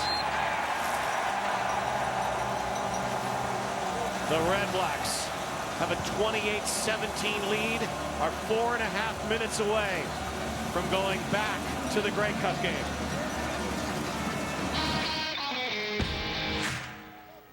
Those tough on the field, deserve a truck that's tough on the road. The 2016 GMC Sierra. So you could have given up 2. Instead, you gave up 3, but you could have also just given up 1. Yeah, I mean, let's look. You could have given up 1 and gained about 30 yards in terms of field position. You could have given up 2 and gained 60-plus yards in terms of field position. Instead, you give up 3. With, again, 2 or 3 minutes less on the clock than there were when you could have given up the 1. That's a crushing sequence, and obviously you never know how things are going to play out, but that hurt. Riley, far side, big throw, and shaking one tackle and making the first down.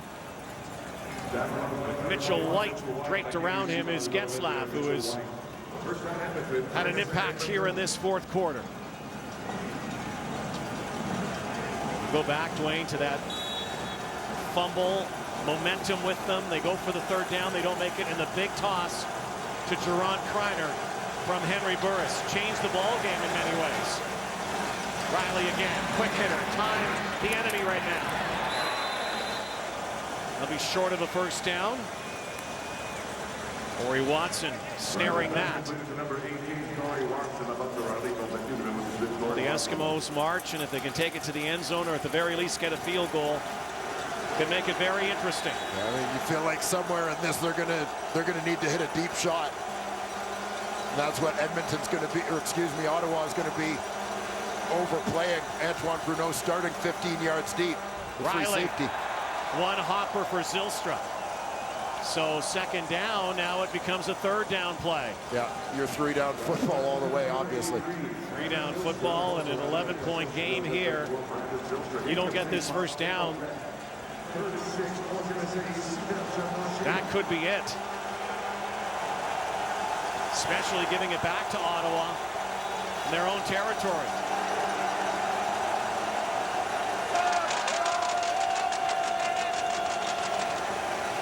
Third and 5. 4-man rush. Riley down the sideline and going for the touchdown. Darius Bowman. Hold on, folks. The Eskimos are right back in it.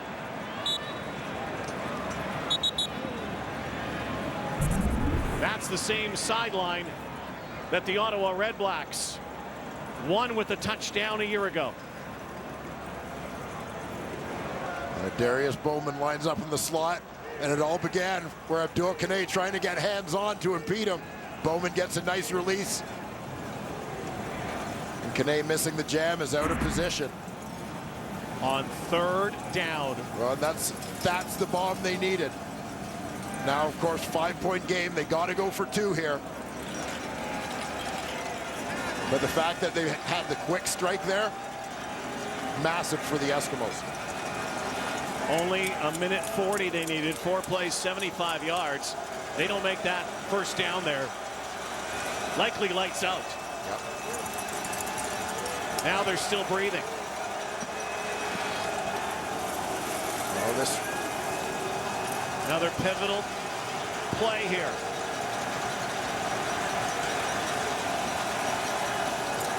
And they go with the double tight end set, the fullbacks, Calvin McCarty and Mike Miller in the ball game. They'll split wide now. They need 2. And they don't get it. Darius Bowman, for a second, looked like he had it. So the lead has shrunk to 5. Still lots of time left, though, for the Eskimos. Chance to defend their crown next week. But they still have to play comeback. In the Eastern Final, it's the 3-minute warning in Ottawa. Quiet in the first half. Darius Bowman, a pair of touchdown catches here in the second. The Edmonton Eskimos down 28-23. So Henry, it's up to you again. See if you can lead your Ottawa REDBLACKS to the championship game. Last time they returned a kick, they fumbled the football, and it was this guy who did it.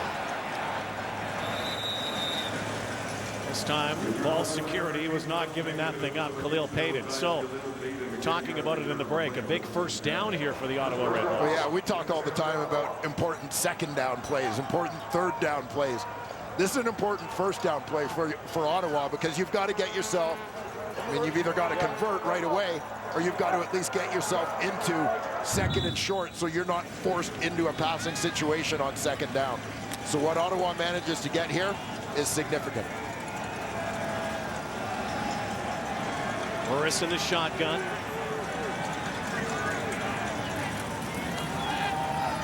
Now keep it on the ground again with Keenan LaFrance, who had 100 yards rushing in the first half. Haven't seen much of him in the second. So now, second down. And the Eskimos have a very good chance doing the 2-minute drill here for a chance to win.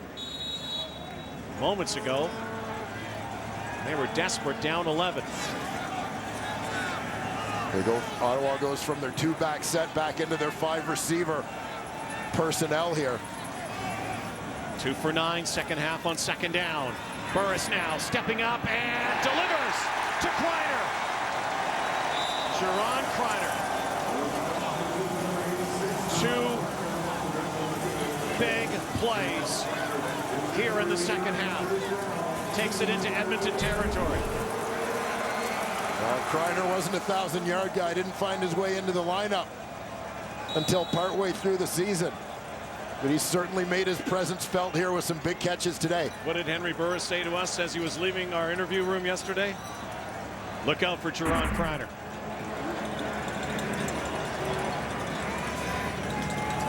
Five receivers this time. Keep it on the ground once more, though, and it's LaFrance.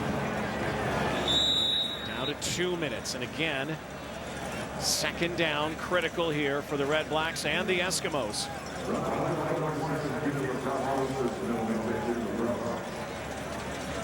We'll see if Henry Burris has another big play to Kreiner or someone else here. They're at the 44-yard line.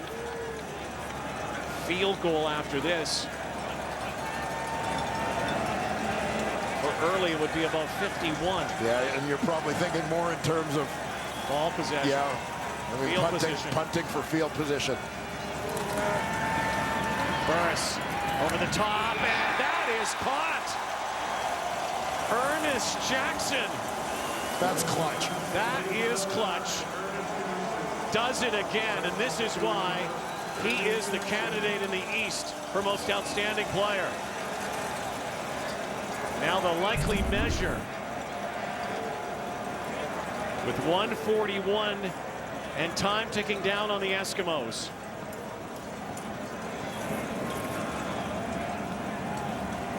Pat Watkins all over him.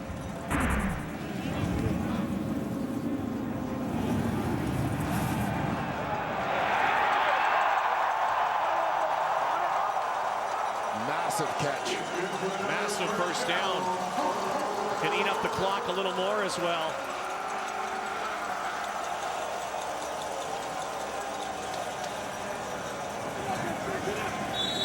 The hill, the slippery hill for the Eskimos, got steeper.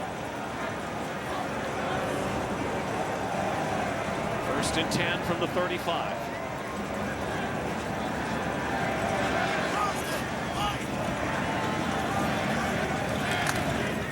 Doubt where it's going. It opens up again, and Keenan LaFrance with a huge leap and a first down, and just may have sealed it for his REDBLACKS.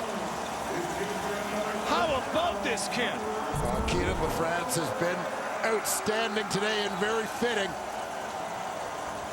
that he would be the guy delivering this dagger. Minute to go now.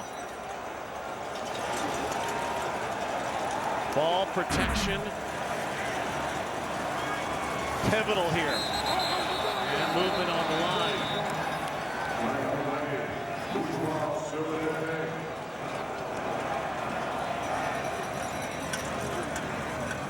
So So many clutch grabs here in this fourth quarter on both sides. Bowman, Walker. Procedure, Ottawa, number 64. 5-yard penalty, remains first down. Getzlaff, but on Ottawa's side, Jaron Kreiner, 2 huge catches, and then that catch by Jackson, who likely is not going to win Outstanding Player. In fact, won't win it next week with Bo Levi Mitchell's season. But you can see how valuable he has been this year to the Red Blacks. Yeah, Ernest Jackson, so reliable. You know, may not necessarily have caught as many spectacular deep balls as Chris Williams or Greg Ellingson. LaFrance again. 53 to go. Timeout, Edmonton. Edmonton. Going to slow this.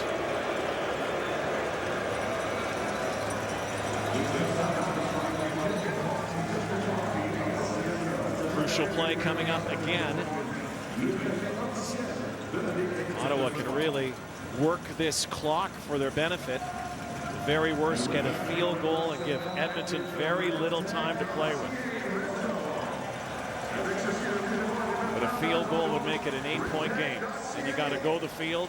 You got to get a 2-point convert.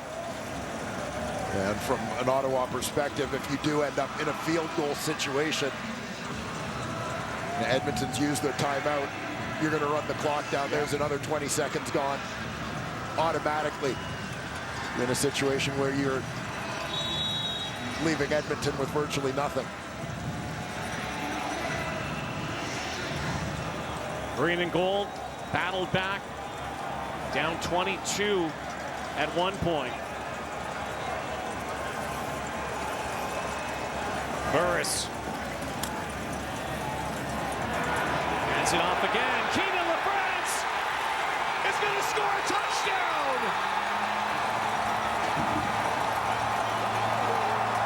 Get ready, Ottawa. You're going to the Grey Cup.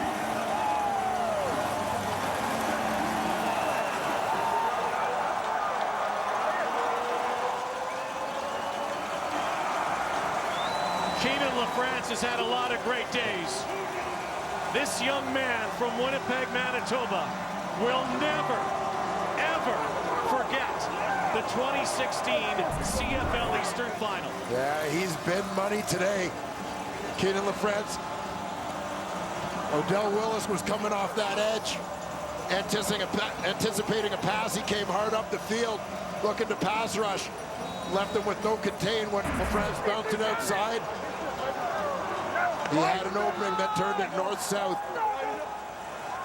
Can't say enough about the effort turned in by this young man. Well, the adversity that they face this season, the Ottawa REDBLACKS, with injuries to their running backs, including today, first play.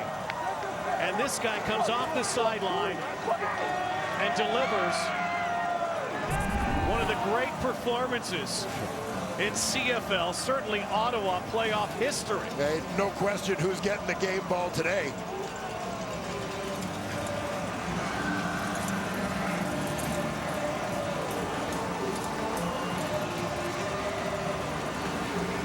Keenan LaFrance. Viva La France. Well, this is a guy who in college even had to wait for his turn behind Anthony Coombs.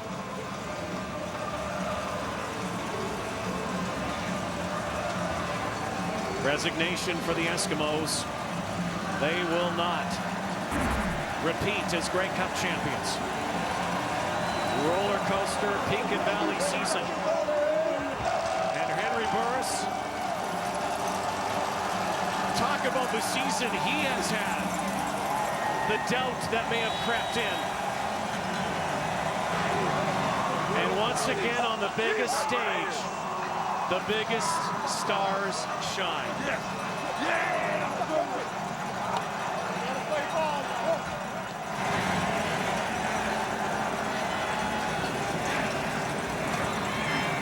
Shakir Bell.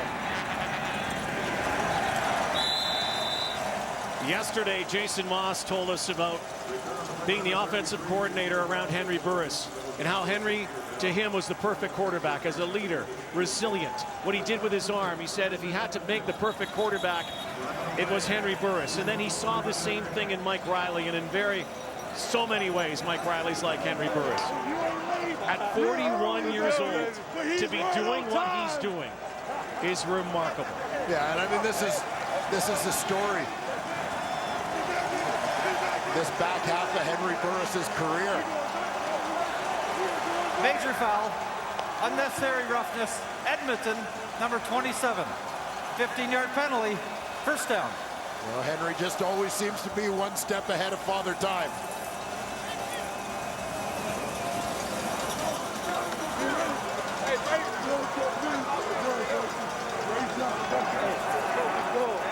It's looking a lot like we're going to the ship right now.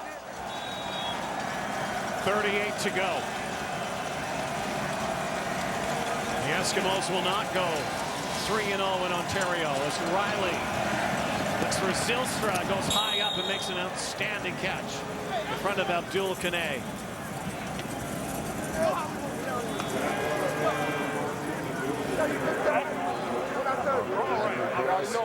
Know all about his Hall of Fame career. On the other end of the spectrum, you've got Keaton LaFrance, 6th round pick, 45th overall in 2015. Couldn't be much more unheralded than that. The darkest horse comes in and plays like a rock star today. Riley sips one down again. Again, time will run out on the Eskimos. They needed more of this earlier, but again, the Red Blacks are playing prevent, so Walker hauls it in. And that's typical Mike Riley. Will play to the final gun.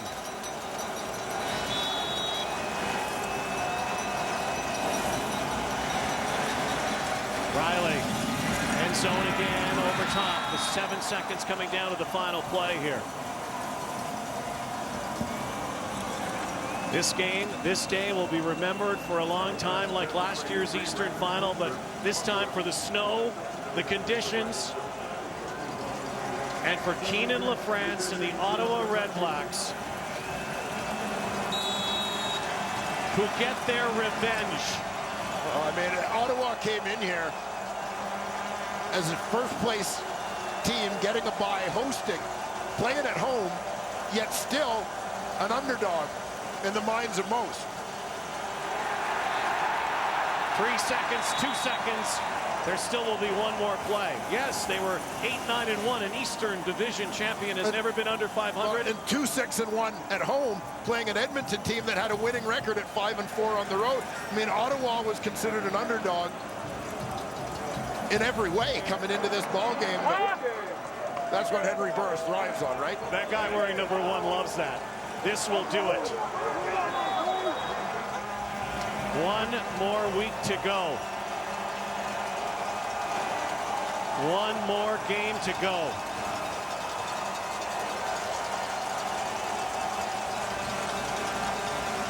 TD Place Stadium in Ottawa.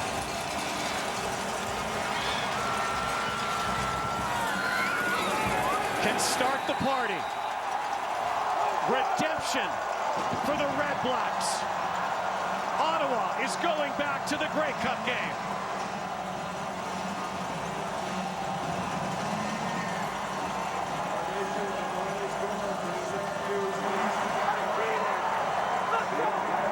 Let's go!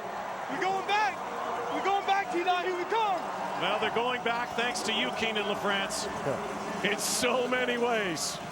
I don't think there's any doubt who the Nissan Titan player of the game is. And if you had asked anybody before this game, I don't think even Keaton LaFrance would have said he would have been player of the game. I don't think at 163 yards during the regular season, I don't think he was one of the favorites. 157 yards on 25 carries today and a touchdown. The best player on the field, the most dominant player on the field. He was a monster, and he is Keaton LaFrance, our Nissan Titan player of the game. Last year, Greg Ellingston, the hero. This year, it's Keaton LaFrance. He's with Matthew Shinetti. Keaton, Keenan, 25 carries for nearly 160 yards. You came in at a critical moment in the first quarter. How does it feel to give this kind of production? Oh man, it feels great. You know, I mean, when you're in a position when you got to wait for your name to be called, and when you get that opportunity, it's just, it's just great to be able to help get the team win. And I imagine the way the weather played out today, how did it feel? Oh man, I mean, I got to give it up to my O-line, my receivers, quarterback, everyone. The defense did a great job. The weather, I'm used to this. I'm from Winnipeg, so this ain't nothing new. Hey. Being a Winnipeg boy, how big is it to execute on this, but knowing that you've taken your team to the Grey Cup? Oh, it's a beautiful feeling. It's a beautiful feeling. And finally, how important is it going to be going into Toronto, knowing that you guys couldn't do it last year in your hometown? Hey, appreciate that. Hey, I'm hungry. Everyone out here is hungry, and it's time to eat. Appreciate it. Appreciate it, man. Wow, what a story. That's what sports is about, Dwayne Ford. That's why there are no scripts that are written, because the unpredictable becomes predictable. Keenan LaFrance, really a backup, a spare part, and becomes the biggest part. Well, I mean, you get the twist of the fact that Keenan LaFrance effectively, I mean, it's obviously a team effort, but if he doesn't step up and deliver, they don't get to the Grey Cup. So I'm going to say he gets his team to the Grey Cup. He may not be the starter next week. Well, that's the thing.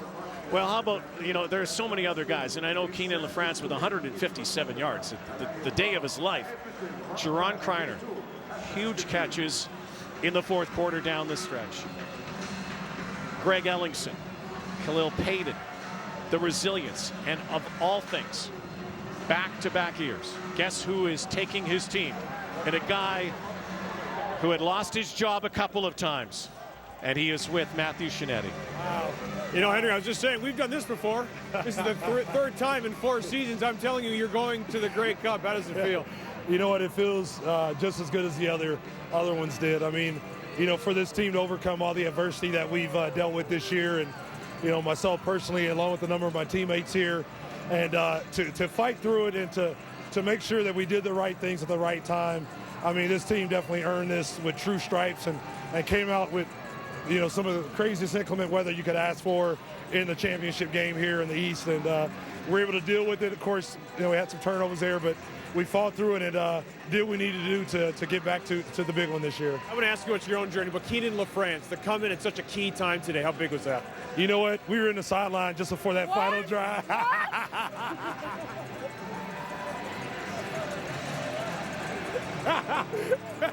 Sorry, but you know what? I know. He was ready to go. He was like ready to go. It's all awesome, you know what I'm saying? His mind was ready, and it's good. It's done. Thank you. Ms. Burris, he went ahead and said that during the tough time this season that you kept him leveled. How'd you do that? You know what? That's a very good question, because right now I'm on my 14th win. But you know what? Seeing what he does on the field, it made me stronger. And I held it down at home. And you know what? I know he was going to hold it down on the field, so it was my job to hold it down at home. And so we work as a team, work together, and that's what I did. We're sparing. Thanks, guys. Hey, thank you so much. Appreciate it, guys. Hey. Well, a happy night for the Burris family. It is a team game, and the Ottawa REDBLACKS preach family. This family's going back to the Grey Cup. Let's go down to James Duthie with the commissioner. All right, thank you, Rod. Well, Ottawa, you had to wait a long time to get back to the Grey Cup. You didn't have to wait long this time, back-to-back years. And this was really an ultimate CFL game on an ultimate CFL day. Here's Commissioner Jeffrey Orridge to make the presentation. Mesdames et Messieurs, ladies and gentlemen, on behalf of the CFL Board of Governors and the entire CFL, il me fait plaisir, it is my pleasure to present in 2016 East Division Championship Trophy to the Ottawa REDBLACKS. Congratulations, Coach Campbell and team. See you next week in Toronto. Thank you, Commissioner. Coach, by the way, the players grabbed the trophy last year. They've been saying no touching the trophy this time. No, we're not touching it this time. We got one more to go. Thank you to our nation. Last year, Coach, was all about drama and that miracle play to Ellingson at the end. Today felt like it was more about survival. Yeah, I mean, they're a good football team. They deserve a lot of credit. Our guys knew it'd have to be a 60-minute game, and credit to our guys. I know they're hungry for one more, though. One of the main stories for the Red Blacks this season was that every time you had an injury, people came in and did a great job in replacement. What can you say about your Canadian running back, Keenan LaFrance, today? Go Bisons. Now, good job. Happy for him. He's been here the last 2 years and done a great job. That's the whole key to football is injuries happen and other people got to step up, and football is the ultimate team sport, and that showed today. And finally, you said yesterday that it was a bit of a shock last year to go to the Grey Cup in just your second season, and you wanted to make it normal. You wanted to make it a habit. Does it feel normal today? Well, I'll never get tired of doing this. This is a special day for us and our fans and everybody at OSEG, and just thrilled.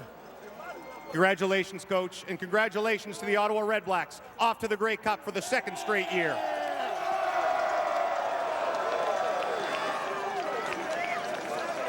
Revenge is colored red and black once again in the nation's capital, in a winter wonderland. They don't care how cold it is, how much it's snowing. They are celebrating. They celebrate now. They now prepare for another Grey Cup game next week in Toronto.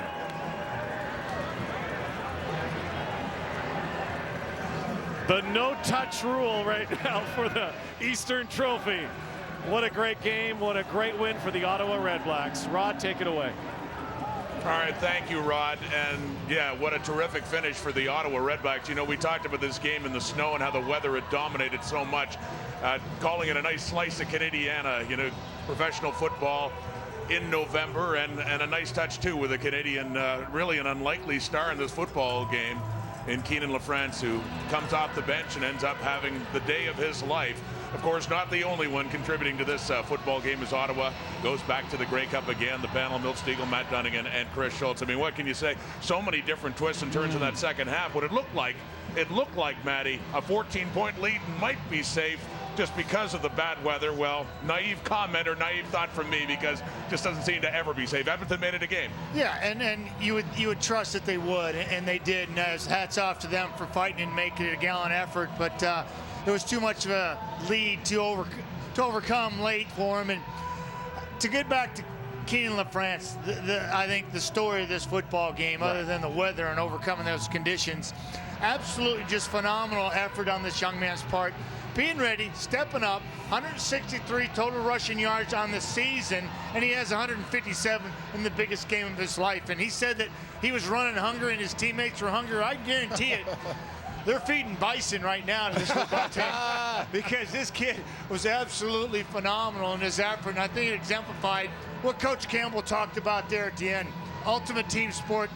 People go down, people step up, and that young man certainly did. And everyone watching this game has to say I'm truly entertained. That was a great game. I love my job. I love the fact that I get to talk and analyze games like this. You know, it makes our life easier. But not only Keenan LaFrance, but what about Jerron Kreiner, the game he had, those two big second down drives. And if you would have told me Jerron Kreiner was going to be the leading receiver in this game, I would have smacked you in the face, Schultz. That's exactly what I did. I would have said no. But that's what happens when you have players who get their opportunity to make plays. They step up and make plays. And you know what? Once again, next week, we'll get a chance to hear Henry Burris maybe talk about Henry Burris playing in the Grey Cup again. So I'm excited about that. Well, in the big picture, guys, this is going to be phenomenal, because like we were saying, it hasn't been since 1976 that the Ottawa football team has won the Grey Cup. 40 years have passed, and they're going back to the same location as their last victory, when Tony Gabriel made that dramatic end zone catch against the Saskatchewan Roughriders. Two thoughts here. I was really surprised Edmonton's defensive line didn't get off the blocks. Right. Credit the offensive line for the Ottawa Redblacks. And number two, I think the second MVP are those 5 defensive backs. Rod Black mentioned it in the broadcast. They made some plays on tip balls, did a good job on the receivers. They had an outstanding game. Other than the one swing and a miss by Abdul Kanay on the touchdown to Darius Bowman, he was having a heck of a football game. He was an unsung heroes along with White on the corner. I thought, Schultz, you're absolutely right. That secondary is phenomenal. But, you know, when you win a close game like this, a move-on game like this, a winner-take-all, and there's a lot of guys that stand out. And Schultze, some unsung heroes in that defensive line, as far as I'm concerned. McMillan was incredible. I thought Evans had a heck of a football game, really plugging the holes and really taking John White and controlling him for most of the ball game. And something for me that opened up the game in that second half, because before, I mean, Tristan Jackson returned that punt for a touchdown. There was nothing going on. You know, the field was just determining that the guys weren't going to make any plays. Tristan Jackson opened up that game with that big punt return. All year long, these Ottawa Redblacks, their punt return team, really hadn't done much.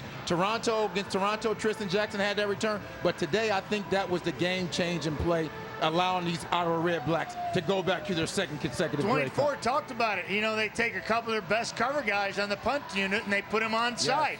And they took themselves completely out of position, you know, to make that tackle. And it was just poor timing, poor execution once again for special teams on the Edmonton Eskimos. Good idea, a little bit too late though. And Henry Burris going back to the Grey Cup again, the 4th time he's taken a team to a Grey Cup.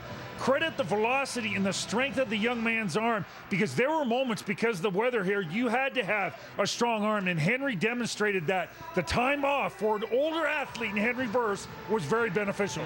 There has never been an Ottawa BC Grey Cup. Ottawa's played Calgary twice. Both of those games were played in Toronto, and the last one was 1968. Calgary won the first meeting back at